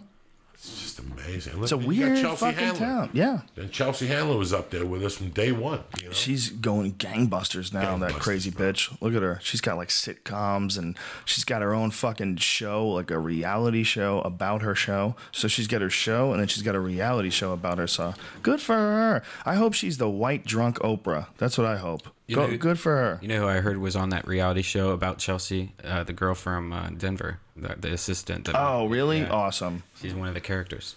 Yeah, she's What's great. the girl from Denver? Remember the assistant that used to always drive us around, or the Comedy Works? Yeah, I do remember, but why am I blanking on her name? Eva. Jesus Christ. Yeah, yeah, she's awesome. She works for Chelsea Handler now. Yeah, you know, I'm always happy when someone figures out a way to make it through the crazy net that, you know, that the like the salmon ladder or whatever the fuck it is to get to the top. You know, I'm always fascinated. You know, it's really weird. Like the people that I thought were gonna be fucking stars, they came. Well, how about people like Dane Cook? You know, I would have never guessed that Dane Cook would have hit the way he hit. No disrespect. It just, I mean, I couldn't believe that dude, you knew that he was going to get that big? I knew it by one conversation we had after he went to the lap stop. Really? In front of the Laugh Factory, I said to him, what'd you think of the lap stop? And he goes, bro, it was good, but it was too much fucking work. I got to figure out how to narrow it into one night. And I knew right there after that was a year before he hit, or two. Doing a whole month, that was before or a whole weekend. Colleges. Yeah, he was like, that's just bullshit. Huh. That's just garbage. So you knew he was going to be that huge, though? How could you have predicted that? That's silly. I just had a feeling. You just had, all the arrows were pointed at him. I didn't know he was going to sell out Madison Square Garden. Twice. And do a fucking, no. Yeah. That I you know, didn't he's the first guy that ever figured out how to really connect with people over the internet. You know, that guy still, to this day, he's constantly answering emails, constantly connecting with people, uses that Say Now thing, gets on Twitter. That's why there's Twitter. That's why there's Facebook, for people to connect with these guys. But that's why there's this podcast. 1 minute of fame. I mean, we started out this podcast, Brian and I were just sitting in front of a laptop with fucking snow falling. Remember, we had like, gay visual effects? Like, let's try snowflakes. I forgot about that. Okay, let's try rain. Let's have a spinning apple. Yeah, you know, it's amazing. Let's go black and red. In this economy and what's going on right now, you could do stand up, you know, all the time, but you need to open up different doors for yourself, and this is where this comes in, the podcast, and the writings, and the books. Definitely. When you know where the podcast really comes in, it comes in for everybody else. It comes in for all these other people that don't have people like us around them. You know, it sounds arrogant, but I mean, there's a lot of people out there that live in shitty neighborhoods and they have dumb friends and they don't have anybody to really connect with, where they feel like, you know, these people are also growing along with them. Like they're all growing together. There's a lot of people that don't have that. They just don't, it's not available. So this podcast gives them an alternative way to look at things, gives them a way to see how all of us in our own lives are overcoming adversity and dealing with situations and being honest about ourselves and honest about our friends and honest about life. And, you know, and that inspires an ethic, and that inspires other people to be like-minded. And that's where it helps. It helps everybody. It doesn't just help like fill comedy clubs and, you know, get people to buy your book or get people to come see you in Rochester. It also helps them. You know, this shit all helps everybody. Well, I'll tell you what, when I really got into this and when I came on your podcast, and as you know, people always ask when I'm going to come on your podcast. For me, bro, I've always hated radio. If you've noticed on the road, I don't show up to radio. Yeah, you don't. You don't like to do it. I don't want to hear that shit. Well, it's all I don't want to hear about you censored. promoting. Yeah. I want to hear about you talking. And that's what the podcast avenue has done for all of us. Yeah. That's why there's people who come here and do well on your podcast. And there's people who come up here and want to sell jokes and a date. I don't want to sell Rochester. I don't want to sell the other place. I came up here to open up about what's on my mind today or weekly. I don't come here to, that's why I don't like doing this shit. That's why I didn't like we're doing radio. So tell us why you don't like flying. And I got to go into a joke like Comics Unleashed. Go fuck yourself. I want to be me, dog. Yeah. I want to talk about the loan shark I owed the I was going to beat. Yeah. That's what this entails. That's why I hate radio. That's why I hate going down there with these fucking fake MCs that try to be fun. Can you write down what lead-ins? When's the last time I came here and fucking a lead-in? Get the fuck out of my face. Come in here and talk to us from the heart. And that's what a podcast is. And you see it in your Podcastville. There's people who come up and they try to force the funny, and the podcast don't work. And you know, don't force the fucking funny. And on the other end of it, I get emails and Twitter messages and Facebook messages from some really fucking cool people, some interesting people. And you get something out of it when you connect with them. And we're all getting something out of it. I was in San Diego at Moondoggies, and the nicest guy in the world, Mike Maxwell, in San Diego, art.com, he drew a picture of Charles Bronson for me. Wow. He sent it to me in the mail. This is fucking beautiful with him with his hat. And we've become friends. Like, he shows up to the gigs in San Diego. We smoked a bone of OG last night out in the lot. And it was just great to connect with somebody. I mean, listen, there's good and bad on Twitter and whatever. There's people who try to be cute and try to insult you. But deep down inside, especially with the podcast, I've always tried to put myself in this way. So if you don't like people mugging fucking faggots, don't listen to me and don't come to my fucking show. This is what I did, and this is who I am now. Let's work it out or go fuck yourself. And a lot of people like the honesty, and they come out. And you know what? If you come out, I always talk to you. You know, I don't like smoking dope with everybody, because next thing you know, you're out of your mind on the way home. You smoked 80 joints if you smoke with everybody. But I like meeting people. This is part of this fucking business, you know. It's interesting. The connection between human beings is becoming, you know, it's becoming more and more expansive. You know, it's like you have like a network of people that you interact with now, and you could just develop a really cool network and only be around really cool people for the most part. Like Twitter, overwhelmingly, I've got like 280 something thousand people on there now. Overwhelmingly nice. Overwhelmingly. It's very rare that someone will say something douchey to me on Twitter. When they do, you just block them. So you just click a link, bink, block. It's like really simple, and then you don't have to deal with that guy anymore. And then you're nice to everybody, and they're nice to you, and you try to fucking, you know, have a little exchange. And every day, people are sending me cool shit on Twitter. Every day, it's some new fucking thing on the earthquake, or a new, you know, video of a tsunami, or a new, you know, crazy monkey that they found in Liberia, or whatever. You know what I mean? It's like every day there's some new fascinating shit. It's a network unlike any other. There's never been a time where you had so much access to interesting people and information and ideas. Never. You know, when we were kids and we liked the band, there was none of this. No. We knew them from the album covers and the sleeve of an album. Yeah. And when we paid for their tickets or an interview on television, nobody ever got this personal and this down and dirty with people. No. This is and this is why I do these things. This is why I come up here with you guys. I do the podcast where they're not fake. Well, that's why people love you too, man. I don't want to be that's a fake comedy guy, dog. That's not my bag. Fuck I know that you don't. shit. We're up here talking about what's in my heart and what's in my... By the way, I was thinking of you guys today, not in a sexual way. Yeah, but this morning, I had to take a nap because I got home late last night. I went to the Y this morning. I got home like 10. I had to take a nap when I was in bed. I got like erotic, and I wanted to bang one out. So I banged one out, but it was on my bed, so I couldn't come because then my wife would know that I came on my side of the bed. So I'm like, what am I going to wipe this with? So I had a sock on. I went into like pigeon pose, and I took the sock off.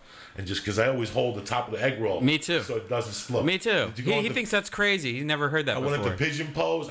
You hold the top of the turtleneck so it doesn't blow up like a volcano. Right. And I just came into the sock, but then it was fucked up. I threw the sock on the floor, and I woke up, and I went to put it on. I'm like, where's my sock wet? I had to take a fucking shower and shit like a pig.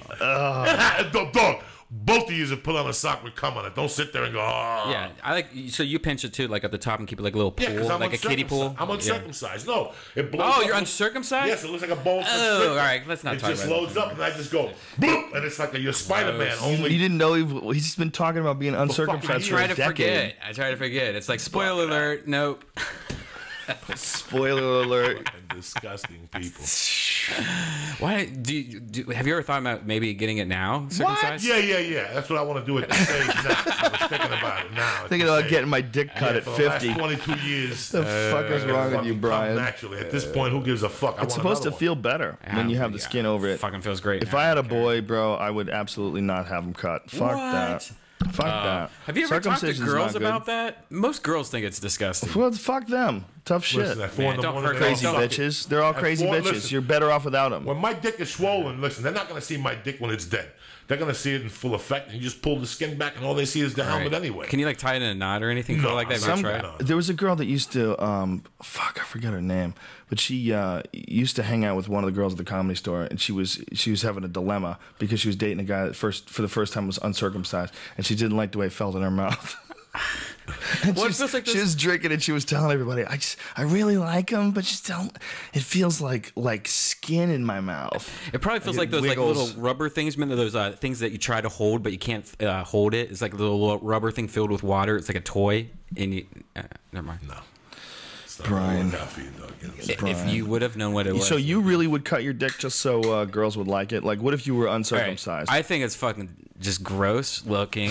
I think it's dirty. I think it's how's it dirty? It looks like your dick with a condom on it. That's exactly what your dick looks like. If your dick is clean or it's not, wash it. What the fuck are you talking about? There's I more. can move the skin back right now. You have more disease when you have that. No, that's some propaganda they use in Africa. You have disease if you're a filthy motherfucker. If you fuck a chicken and wash it. It looks like an elephant trunk. You know what? That's what that song "Evil Boy's" about. Yeah, Evil Boy's about they want to, like, there's a tradition when they become a man, they go and circumcise him with a fucking rusty knife out in the woods. Wow. That's why he was like, you know, my dick's only for penis, my penis brother is only for girls, it's not for men. You know. What's this? Evil Boy. He's circumcised though. D Antwoord. It's a great fucking song. You know, pull it up. On no, YouTube. I don't want to hear that shit right now. Let's do the podcast. I don't want to hear You don't want to hear it? No, it's good. It's a good goddamn song, but it's about the traditions of cutting people's skins off their dick. It's ridiculous. It's stupid. Did you notice, like, throughout that song, there's a lot of references to South Park? What? Kyle's mom's a big fat bitch. Is that what it is? Is that who it is? Yeah. It's Kyle's mom? Kyle's mom's a big fat bitch. Because that's what Pat Cartman would say. Yeah. Wow, I didn't even think of that. Big fat bitch. I didn't even realize that. I thought she was talking about someone she knew. That's what I thought, too. But it's a South Park thing? Wow. See, look at that. Kids growing up in South Africa getting some South Park influence. Yeah. It's weird. That is funny, though. Yeah. South Park just get the most reach ever. And there's never been a show like that before. It's been on for this many years and still good. Do you ever watch it? Joey, it's strong. I watch it, but I'm an adult, bro. Cartoons. That's just weekend. You like Family Guy. I like Family Guy from time to time, but I won't sit there. What the fuck is wrong with you? You like Family Guy, but you won't watch South Park? I don't want. It's not that I like it. It's that I watch it if I got 10 minutes. Did you see Team America? No. You didn't see Team America. Bro. I wish I could do that. Guys. I wish we could do that. Erase movies through your head. So you could rewatch it again? Yeah. Wow. Interesting. Guys, my mom died when I was 14. I became a man at 4. There was no fucking games, dog. I didn't even play. I played Monopoly 2 weeks ago. We're talking to a guy who smokes pot all day and plays with his cat. Listen, though, he's talking about like he's a Navy SEAL out there with a knife in his mouth, crawling through the desert. I've never played games. Dog, I don't even know how to play fucking cards, okay? I don't have that time, that luxury. You can play pool. I like when he does that. Because I was at my mom's bar. And I was there. That's how I babysat myself by playing pool. But I've never been a cartoon guy. I like Popeye, dog. Once you're 18, you know, we grow up eventually. And, you know, you move on. It's cute. But You got to go out there. It's a fucking man's world, like James Brown said. You know what I'm saying, Doug? It is. That's why I'm happy about going to New York in the next 4 days. I'm going to hang out with men for a couple fucking days. Damn, you guys there are all ain't going no to be fucking on the East iPhones. Coast, and I'm going to die on the there West ain't no Coast fucking alone. Twitters. There ain't none of that shit. I'm going to go hang out with my buddies like we're up with for a couple days, though. It's a different place over there. Yeah. You know, you really realize it once you've lived here for a few years, and you know, after a while you get comfortable with wherever the fuck you are. But there's a different thing over there. There's just as many douchebags over here as over there. Oh, yeah. But they There's pretend douchebags to be everywhere. nicer over here. Listen, bro, I got my people that I've known since I was a fucking kid that was in trouble. Those are the still people I hang out with 40 years later. I trust those people. They What were do you there for think me it when I is, was a though, kid. about people over there where there's, you know, everybody always uses the cliche, oh, they're real. The people on the East Coast are real. What is that? Is the weather? The weather make them do that? What is it? People are real and fake fucking everywhere. Right. I got fake motherfucking friends here. Sure. And I got motherfuckers who get stabbed for me here, too. And I got Sure. the same back home. You Right, know. but don't you think the high percentage is higher in New York of real people? Because I do.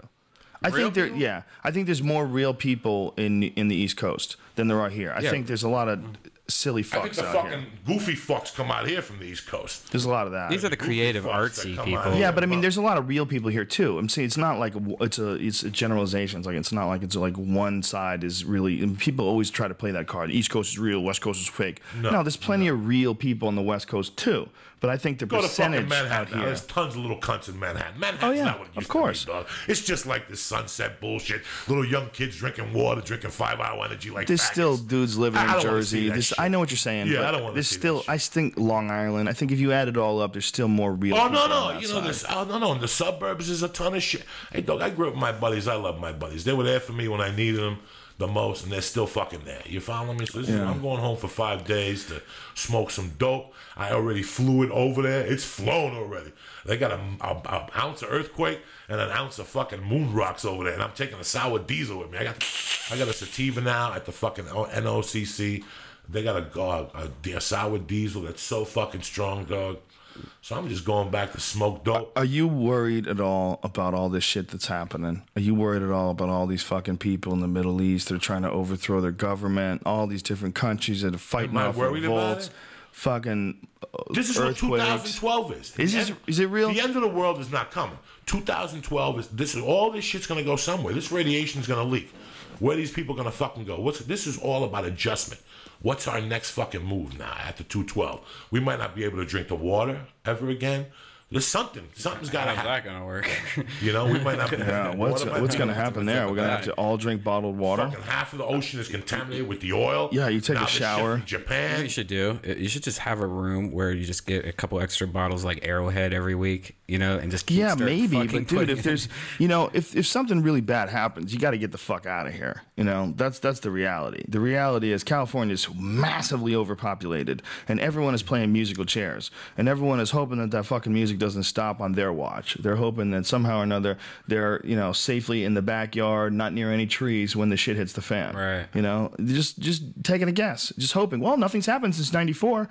Yeah, but if you look over the course of human history, '94 is a blink of an eye. If you look over the course of the history of the world, it's not even that. There's a lot of shit that's going to happen to this place. This was not shaped like this. When you look out the window and you see those mountains, they weren't like made with a mold. All right, that's the lava and the fucking ground moving and tectonic plates shifting, and you know there's a reason why it's 12,000 fucking feet above sea level. That shit rocketed, you know, and over the course of who knows how long. It changes. I mean, we know that the entire Earth supposedly had one continent. That's the whole Pangea theory, that there was one continent and they split up, you know, because of all sorts of different events and became Africa and North America and. Some shit's happening, bro. We just got threw off our rotation a little bit from that last earthquake. So what the fuck's that going to happen? Japan moved 8 feet. Yeah, the shore moved 8 feet. 8 feet. Dude, there's 9 feet. there's a divide somewhere out there. They said that's 270 miles long and 50 miles wide, where the actual epicenter of the earthquake was. Wow. Like what happened was beyond our comprehension, and yet still nothing in comparison to shit that's happened before. You know, they still don't know what the fuck stopped the Ice Age. You know, the Ice Age was just 10,000 years ago, which is nothing. 10,000 years ago, most of North America was under a mile-high sheet of ice. Wrap your fucking head around that. Canada, ice. All the fucking North Dakota, South, that shit was a mile high of ice. Woolly mammoths were running around. Saber-toothed tigers and shit. It was a totally different world. just 10,000 years ago. What? That ain't global warming because of humans. You know, what caused that? What caused that radical change in the atmosphere? They don't know. What if it just keeps on getting hotter and hotter and it turns into a sun, and like the sun was like the last Earth? That's stupid, dude. They know more than that. You don't.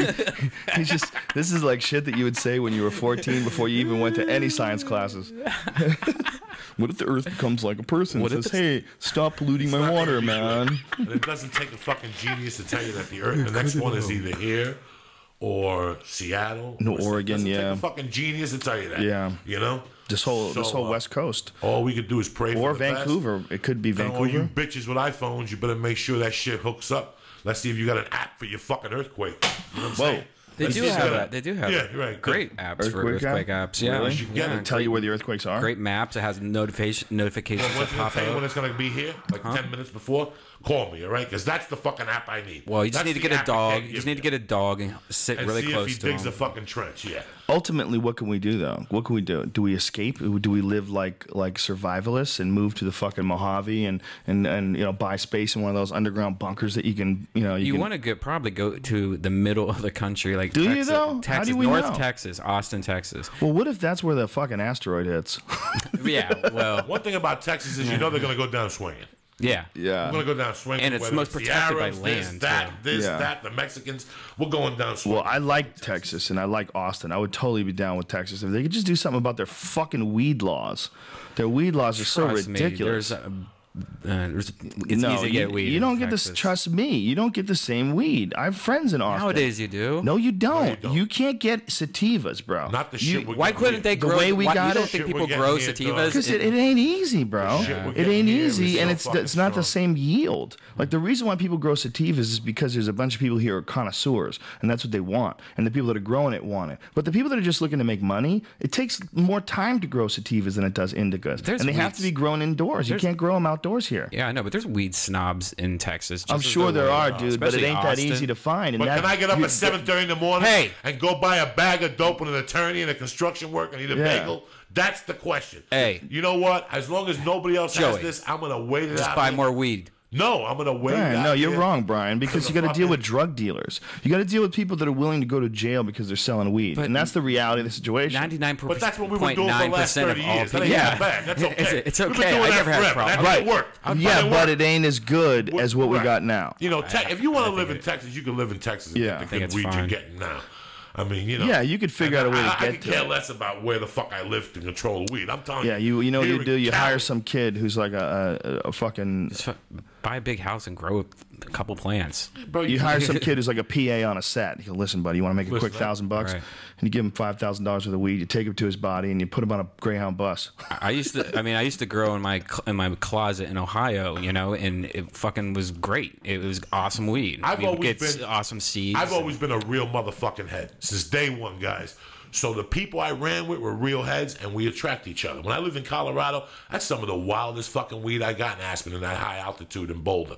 But the people I ran with were heads, people who understand that concept. Yeah, like-minded people will find Like like-minded when I people. find people, I could tell when somebody's a professional. I could tell a fucking amateur.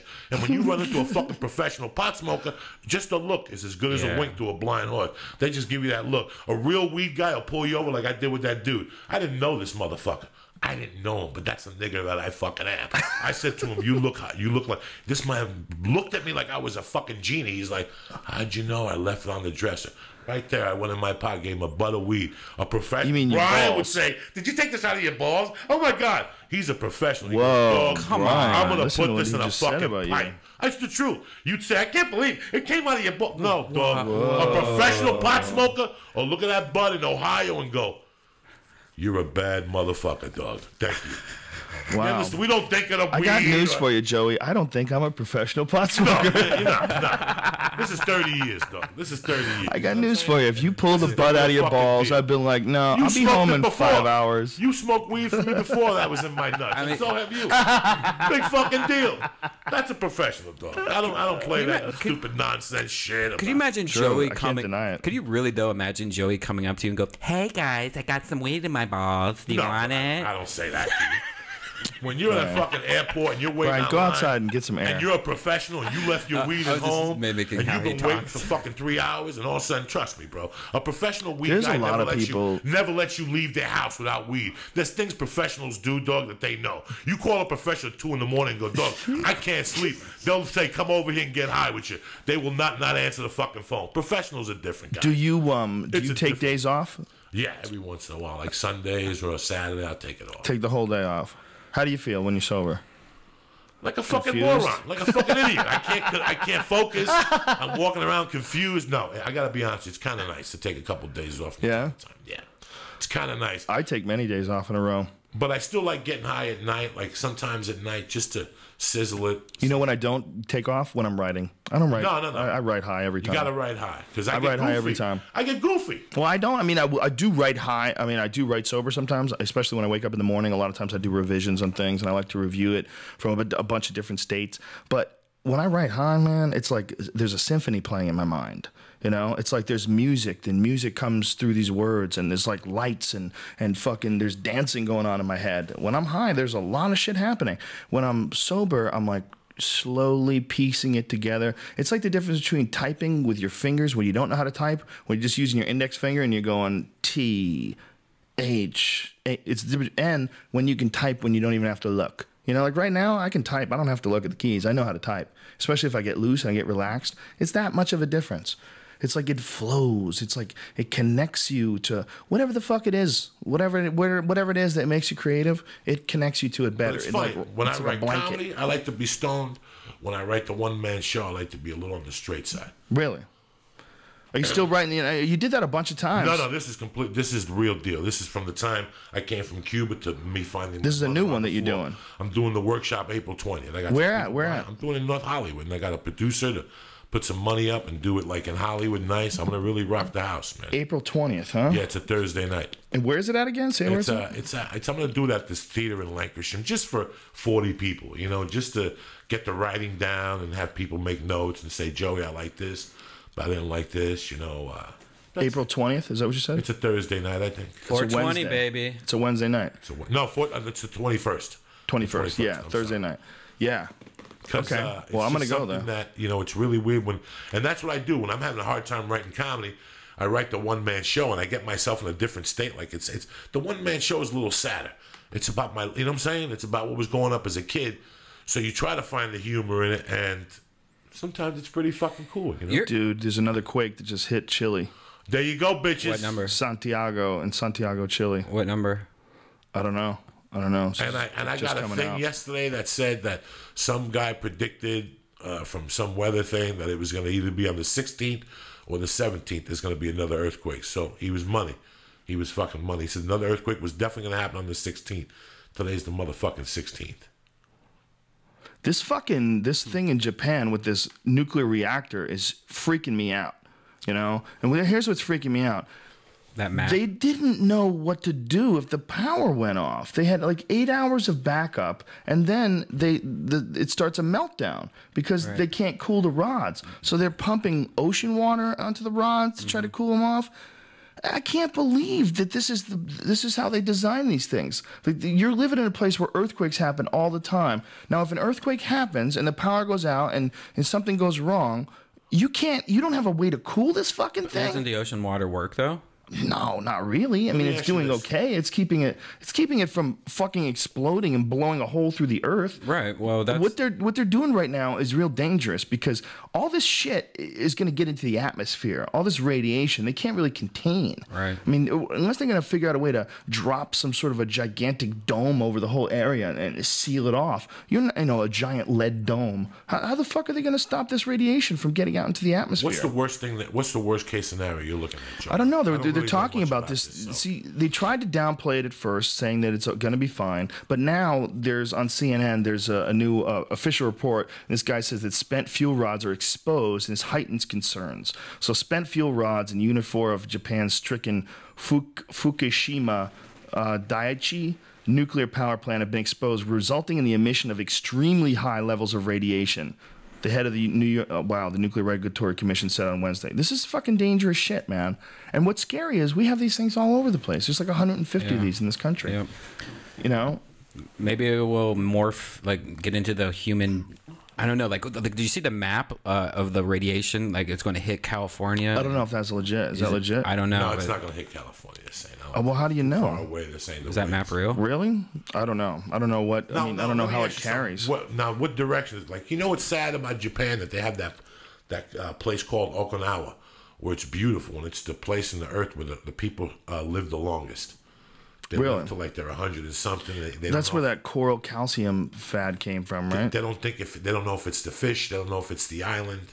You know, and it just kills me that that's the end of that fucking party because that's it. That's all going to be contaminated. Right. The radiation's going to make. Yeah, what is going to happen? I mean, that's the crazy thing about nuclear power is like, yeah, it works great, you know, and it's better than coal because coal totally fucks up the atmosphere and creates greenhouse gases and all that shit.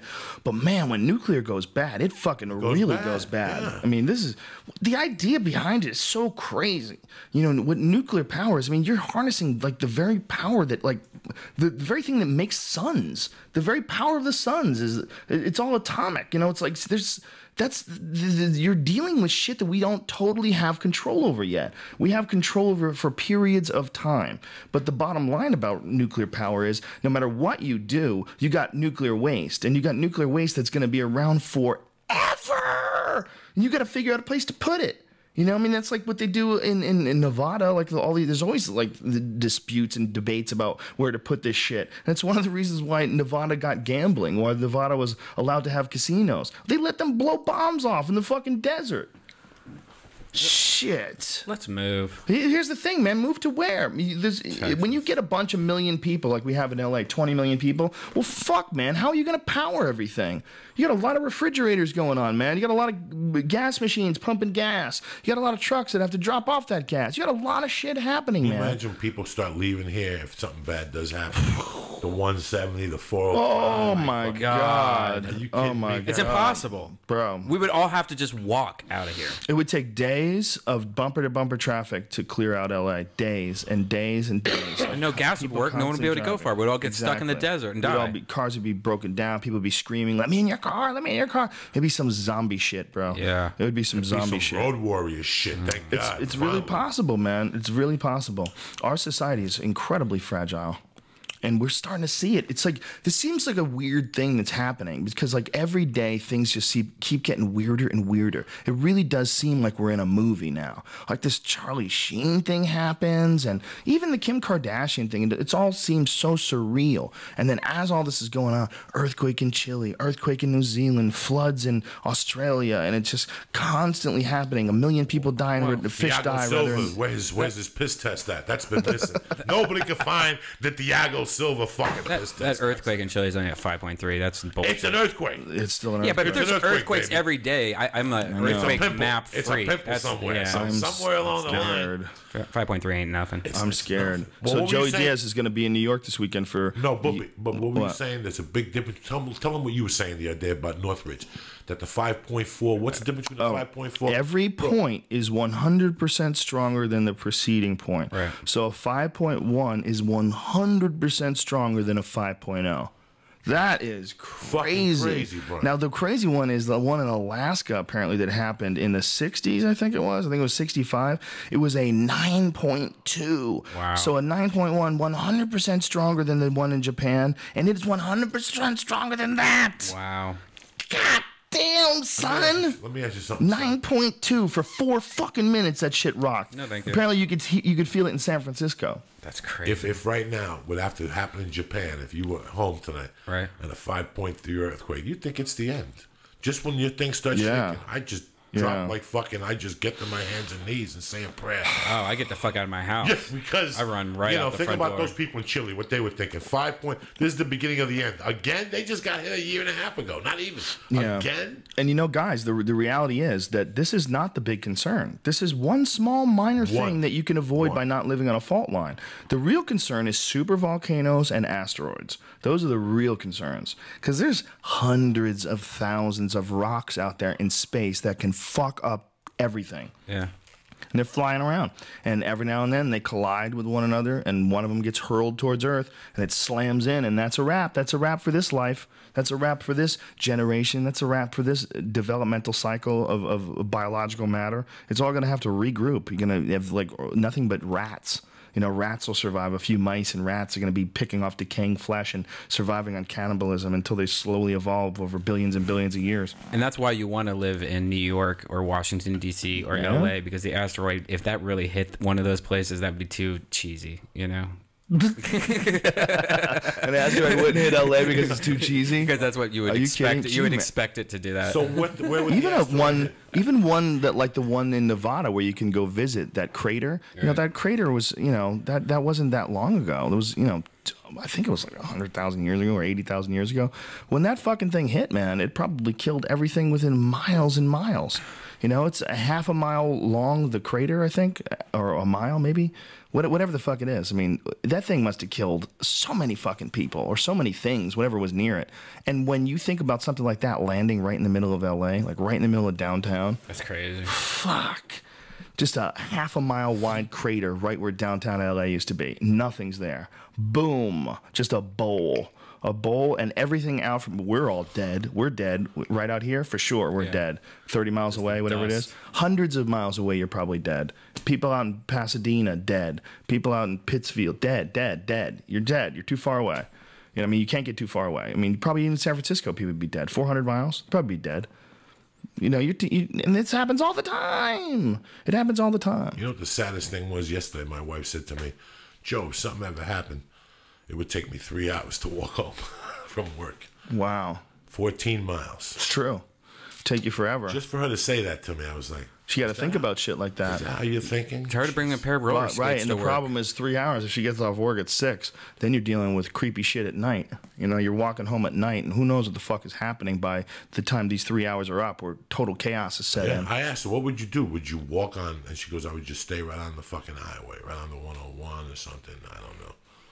These concerns didn't even enter into people's heads just weeks ago. To just this fucking earthquake. Just weeks ago. Weeks ago, people were like immune to it all. You know, now it's like slowly letting us know it's on its way, stupid.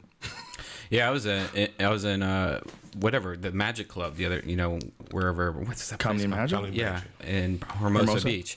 Just going to Hermosa was kind of weird because I just got done watching all this Japan shit, and then being by the ocean, just kind of like, that's the stuff. People died in California, bro.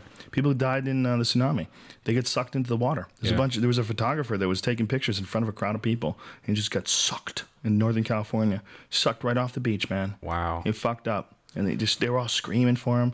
This guy's just drowned. See ya. They pull it out. You know, I mean, when that tide comes in, you know, I mean, you just see some of those waves. It's incredible. They did a lot of damage in Marina Del Rey. Really? A lot of damage in docks. Yeah. I mean, the tide went really high. You know, and it's especially in Northern California. Apparently, that's where it really hit. But this poor fuck was taking pictures in front of a bunch of people. Now, last week, supposedly before the earthquake, a bunch of fish were dead. Yeah, in Redondo. And I read something 2 days ago. Still stinks over there, man. Yeah, it still stinks. They said that maybe Hermosa stunk, man.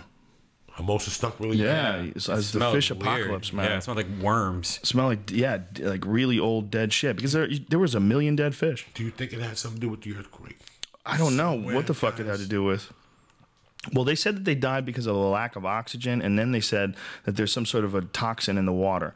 So they were poisoned by something. So they don't know exactly. They haven't get the full results of what happened. But what's really spooky is the same thing is happening in Mexico. In Acapulco, there's photos of all these fish that are on the surface of the water. It's the same type of fish. It's all sardines and some mackerel, and there's millions of them, and they're on the surface of the fucking water, and they can't figure out why. But people are driving up in boats, and they're scooping up these fish in buckets, and the fish can't go anywhere. They're literally stuck to the surface of the water. Like, they don't know what they're trying to do. If there's no oxygen, they're trying to like snap at the air to get oxygen into their body somehow. No one knows exactly why they're at the surface of the water. It's a total mystery. But people are just scooping them up in buckets.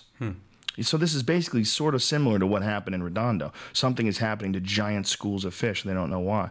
And they're thinking that, you know, in the Redondo, like I said, they think it's some sort of a poison, but they don't have any idea why or what. Or probably some kind of weird terrorist act thing. Could you imagine if it was some crazy Christian motherfucker, one of these May 21st assholes? Right, absolutely. You know, I'll poison the water just to get their attention. Yeah, it's probably some retard. I'll show them the Lord is very mysterious. Crazy assholes. These billboards all over town are so nuts. Have you seen these, Joey? That God is coming May 21st. You motherfucker. Why May 21st? I can't figure out why May 21st. Who knows? The idea behind it is so ridiculous. The idea behind it, first of all, that you could predict the fucking day, you know? Like, come on. And then the day is in what? Is it in the Bible? Is that where you're getting this day from? I've never heard that before. And not only that, even if it wasn't the Bible is just a translation of ancient Hebrew, which nobody really totally understands. Ancient Hebrew, to this day, they don't know all the words. And the letters double as numbers. You know, like there's no numbers in Hebrew, so the letter A is also the number 1. So when you translate that shit to Latin and you translate it to Greek and then to English, who knows what the fuck it really said in the first part? You're not gonna get May 21st out of it, dude. You know, and even if it did, you really think they were right? I mean, you really believe it all? Is it, you know? Is it a religious thing at all, or is it like he just saw a vision? I don't know. He just could be a crackpot, but this motherfucker's buying billboards everywhere. You know, he's buying billboards everywhere. He's got financing. Yeah. How does he get this money? There's a lot of money in retards. Dude, retards are everywhere, and they want to believe. I mean, look. We're friends with Alex, all right? Alex Jones is a nice guy. I like Alex a lot. But there's a lot of people that follow Alex that might as well be following this guy. You know what I'm saying? I mean, they just picked something to get obsessed with. Whether it's the Mayan calendar in 2012 or it's fucking the Jesus apocalypse or whether it's UFOs, it's all the same mentality to get these motherfuckers obsessed with these things. But what got you off the Mayan calendar? Well, I was never on it. I'm not attached or married. I try not to be, at least, to almost everything that I think. Everything that I believe about everything. I'm open to reinterpretation at all times.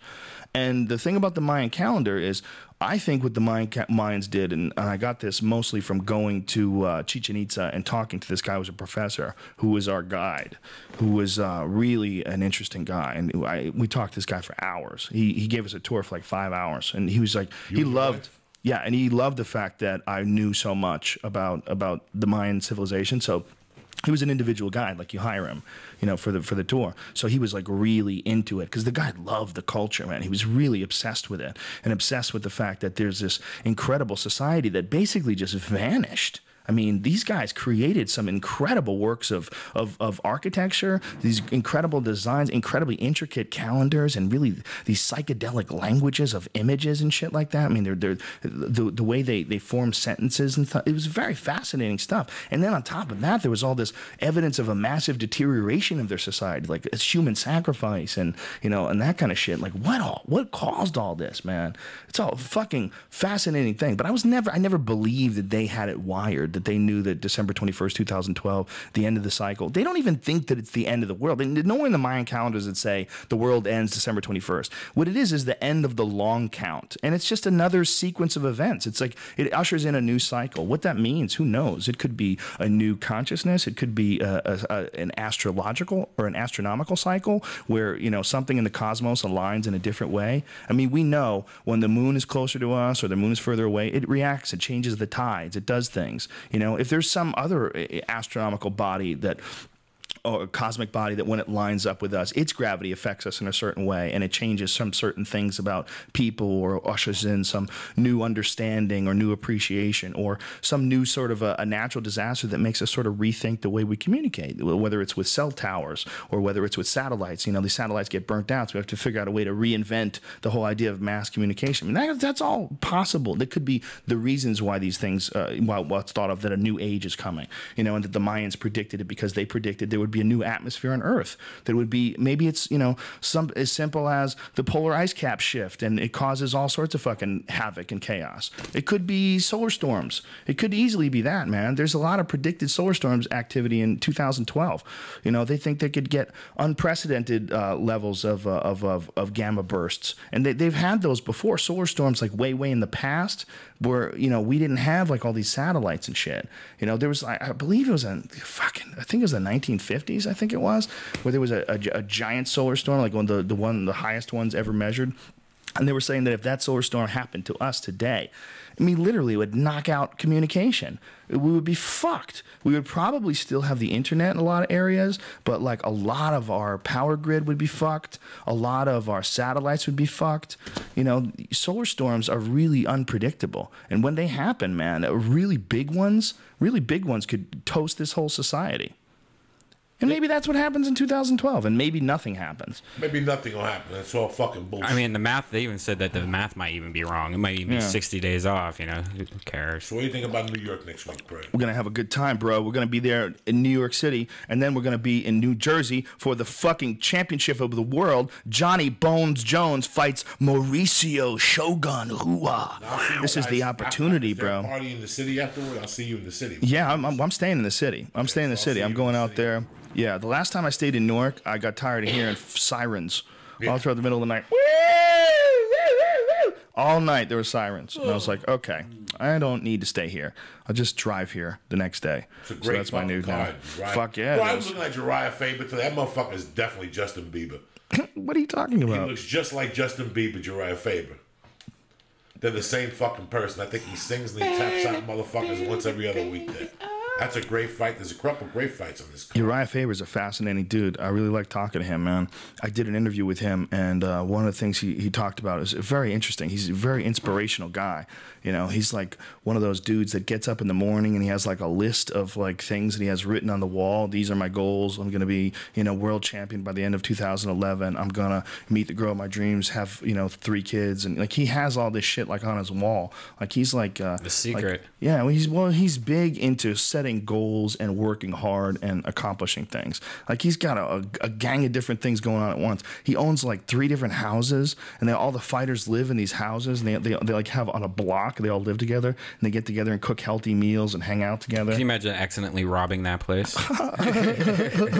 Yeah, and talking shit because the guy who meets you at the door is only 5'4". Right. Next thing you know, you're flying through the air and landing on your fucking head.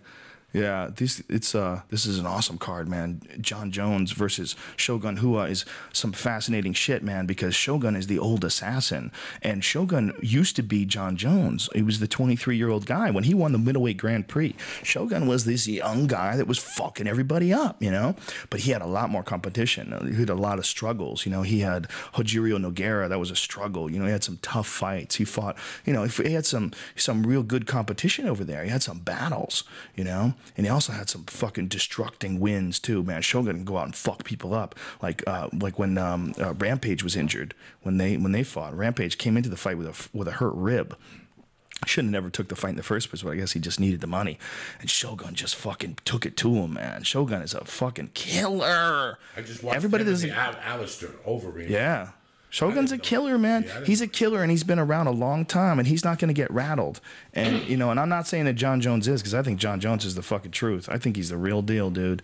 And I think he's a super athlete. I think there's certain dudes that just can do things that you can't do, you know, and physically, you know, and when you combine it with intelligence, which he has, and work ethic, which he has, doing all the right things, treating people the right way, good karma. I mean, yeah, he says some things sometimes that I'm sure he'll regret, but he's 23 years old, you know? It's hard to not be confident. Fear of a black planet. We discussed this already. You said this. You know, a long time ago, they made these super slaves. They thought they were going to get the bang out of your buck. That super slave league is called the End Motherfucking FL now.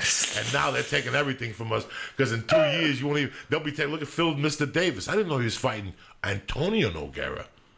Mr. Wonderful. Yeah, he's fighting. Oh, yeah. That's... they're both Antonio. Okay. Antonio Hojiro and Antonio Rodrigo. Minotauro, the heavyweight guy, is Rodrigo. Excuse me. So yeah, who's he Rodrigo. Hojiro is the light heavyweight guy. So who's he's fighting the light heavyweight guy. Okay, so he's still a bad motherfucker. That guy submitted Dan Henderson. You know, he beat Overeem, I believe. I'm pretty sure. And him and Shogun had a fucking war. They had a killer war in Pride. Yeah, man, he's a bad motherfucker. He's got real good hands too. Hojiro does. That's a great fight.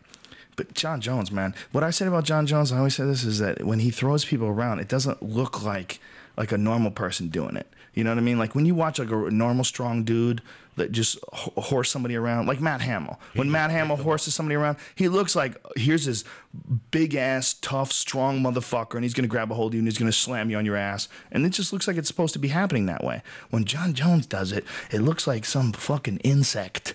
Some insect that can just pick up a log. You know, there's something about how easy he does it. It just doesn't look right. It doesn't look fair. You know what I'm saying? Like, You watch like a beetle move or an ant move like something. Like ants can pick up some big ass shit and move it around like it's nothing. It doesn't even shift their balance. That's what it looks like with John Jones. He's just like, he's got like arachnid power or something. He's fucking Spider-Man. He launches dudes, you know? Like when he gets that double overhooks and throws guys through the air, who the fuck is doing that? Who the fuck is doing that? He caught a kick. You know how some people catch your kick? Yeah. He caught it and spun around with an elbow. Stephen Bonner. That's brilliant. That's brilliant. He also tossed Stephen Bonner over over his heels. Head over his heels. His heels were up in the air. Yeah, he did. Who the fuck does that to Stephen Bonner? I mean, Stephen Bonner's been around forever. It goes to show you how tough Stephen Bonner is, by the way. Look, John Jones stops everybody. He didn't stop Stephen Bonner. He gave him a beating. But Bonner is, that guy's an assassin. He's tough as shit. This is an interesting fight, man. Very interesting. What do you think about Marquardt against Shogun's Miller? A killer, bro. I wish Miller had a full training camp. It's a tough fight. Nate Marquardt's a beast. And Miller's tough as fuck. And those Miller boys, man, they'll take a fight. You can call them 20 minutes before the fight starts, and they'll change their shoes. Now, was that Miller training for a fight? Yeah, well, he's always training. Those guys are real conscientious. I like Miller, and they know that you always have to be ready because anything can happen. I like Jim Miller. I don't know he's why. Great. Nate Marquardt's a great Jim practice fighter. And he's great with these guys, but I don't know. Now this motherfucker's got to go into New Jersey. This is Dan. He's got to go into New Jersey, bitch. Yeah. Got to go into Jersey. It's like the Cowboys going into 49erville in '81. What do you think about Krokop fighting still? Does that freak you out? He's fighting Brendan Schaub, the kid who lost to Big Country in the Ultimate Fighter. I think that Brendan Schaub is improving. He's a bad motherfucker, dude. Fight. And I think that Krokop is just trying to finish up his contract. You think so? But why? I mean, when the guy keeps getting knocked out like that, I mean, I wonder if he needs money. Do you think he needs money, or do you think it's like an ego thing? He's not willing to. I don't know, man. I think this is his last fight on the. I don't know. I was hoping that he was going to walk away after the Pat Barry fight. That was a good fight. He got a nice victory, But then he fights Frank Mir and gets knocked out, and it doesn't look right, like seeing a hero. I hope the fucking guy could pull it back together. Look. People don't know that Alistair Overeem was stopped like 9 times. He got beat up by Bobby Hoffman. He got stopped by, Verdum finished him. Verdum submitted him. A bunch of guys have stopped him, though, including being stopped in K1 and being stopped in kickboxing. Chuck Liddell stopped him. Guys beat him. Sergey Karatanov knocked him out. He stopped him. So you look at all those guys that beat Alistair, and now Alistair is a fucking destroyer. Like, he bounced back fully. What he did is he started lifting weights and doing crazy powerlifting and shit. He got a lot stronger, got super dedicated, really dedicated his whole life 100% to training. And now he's like one of the most dangerous and scary guys on the planet. That's a good fight, June 18th. So you can't say Krokop is done. You can never say he's done. But man, it hurts me to watch him lose. It hurts me to watch him be a shadow of who he. I was so excited about him coming over to the UFC because I thought about the Krokop that fought Nogueira in Pride. I thought about the Krokop that fought, Fedor's brother, Alexander Emelianenko. He fucked that dude up, high kicked him. Igor, he fucked him up. Vovchanchin, high kicked him, KO'd him. He was just jacking everybody back then, dude. His stand up was fucking nasty. But by the time he came over to the UFC, man, it wasn't quite the same. He didn't quite have the motivation that he had back then. There was something. Something was missing. The oomph. It's almost like he achieved so much over there that it was like he went on a mad sprint. Here's a good fucking fight on this card, man. Jim Miller and Kamal Shalarus. Oh, yeah. That's a good fucking fight. Jim Miller is a beast, dude. Especially after he submitted that kid, Charlie, what is his name? Charles Oliveira, that really good jiu-jitsu kid with the good Muay Thai. A small kid, but Miller grabbed a hold of him, got him in a fucking nasty leg lock quick. Really surprised that kid when he tapped him. And Miller's tapped Dwayne Ludwig off his back. He's a fucking, and he dropped Ludwig too before that, which is, Ludwig's a sick kickboxer. So this Kamal Shalarus dude's a bad motherfucker too. Really tough, strong dude. This Iranian, I believe he's Iranian. And he's a wrestler. He's got a wrestling base, but like a powerful puncher. He comes forward. So that's a good fucking scrap right there, man. You got Mike Powell, Ricardo Almeida. Fuck yeah. That's going to be real good too, man. Mike Powell's really fucking turned it around. Mike Powell's tricky as fuck, dude. Yes, he is, man. He's tricky. And he's got a real good guard, dude. You got to be careful about that guy when he's on his back, man. And Kurt Pellegrino and Gleison Tebow. There's a lot of good fights in this card. Tebow's favorite. Yeah, there's 150 over 130 or something. A lot of fucking good fights in this card. There's some slugfest, man. So it's going to be great, man. Yeah, and what the fuck is that dude's name? Barboza. He's fighting too. Edson Barboza. That kid's a fucking beast. That kid's a beast, man. He's fighting Anthony Njokuani. Anthony Njokuani's a badass striker from the WEC, one of those guys. Lost a couple fights, but still he's a fucking real dangerous kid. But this Barboza is a fucking assassin. He's a badass striker, dude. A badass striker. And the fight started at what time on Saturday? Well, I think the pay-per-view card is going to be an hour early this week. So in the East Coast, if it used to be on at 9 o'clock, it's now going to be on at 8 o'clock. It's going to start a day, or it's going to start an hour early. It's going to start instead of 9. It's going to start at instead of 10. It's going to start at 9. 9. So that means 6 here. Okay. Yeah, 6 here. So, so that's the deal. I get off the plane at 4:45. I go to my hotel, take a shower, and I can shoot right back out to Shazam! We're gonna have some fucking fun. Yeah. Next weekend, I am in Portland. No, where am I? Seattle. At the Moore Theater. Yeah, and there's still a few tickets left, but not much. So that is that's on Friday. It'll probably sell out that day. So if you want in, don't snooze, bitches. And then following week, Joey will be with me at Helium in Portland. Oregon. Joey can go to Portland. Oregon is, if Oregon is still there, we'll be there too. Which is a scary fucking consideration. So we'll see you there at the end of the month. And Joey, this weekend or this Tuesday will be at the Bitter End in New York City. And then Thursday through Saturday at the Comedy Club in Webster, motherfucking New York. Come on down, Buffalo, Syracuse, Rochester. And I'll see you fucking animals in New York City at 9 o'clock, ready to rock. And this is on what street? 147 Bleecker Street. 147 Bleecker Street. Okay, so that is Tuesday. Tuesday, the 22nd. And then you're going to be in Rochester that weekend? Yeah, then the following week I'm with you in Portland, Oregon. But bam, bitches. Bam, bitches. That's it. And we'll see you guys next Tuesday. We'll have another podcast. I don't know who's going to be on it because we're unorganized as fuck, and that's how we roll. Please follow Redban because he's very, very upset that he doesn't have very many followers on Twitter. Listen to the new podcast with Jaden Cole. Is awesome. Your new podcast that we're saying? Yeah, Are you telling to me or the people at home? Everyone, me too. Everyone, I don't have time. Yeah, I don't have the time on the airplane. Listen to your goddamn podcast. You gotta listen to this girl. You'll fall in love with her. Okay. You'll fall in love with her. I probably won't. I bet I won't. And How about I love that? you, Redban. I love you tonight. Sal's Comedy Club. Yeah, Sal's Comedy Hall sold out. You coming in tonight? No.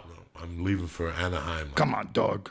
I'll never. Come on, dog. Maybe on the way back. On the way back, dog. Come on, go on after me, man. All right. Yeah, please. I love you, right? We got a goddamn party at that place. Sucker. Thank you to the Fleshlight. If you go to thank you to the Fleshlight. If you go to JoeRogan.net and click the link for the Fleshlight, put in the code name Rogan and you get 15% off.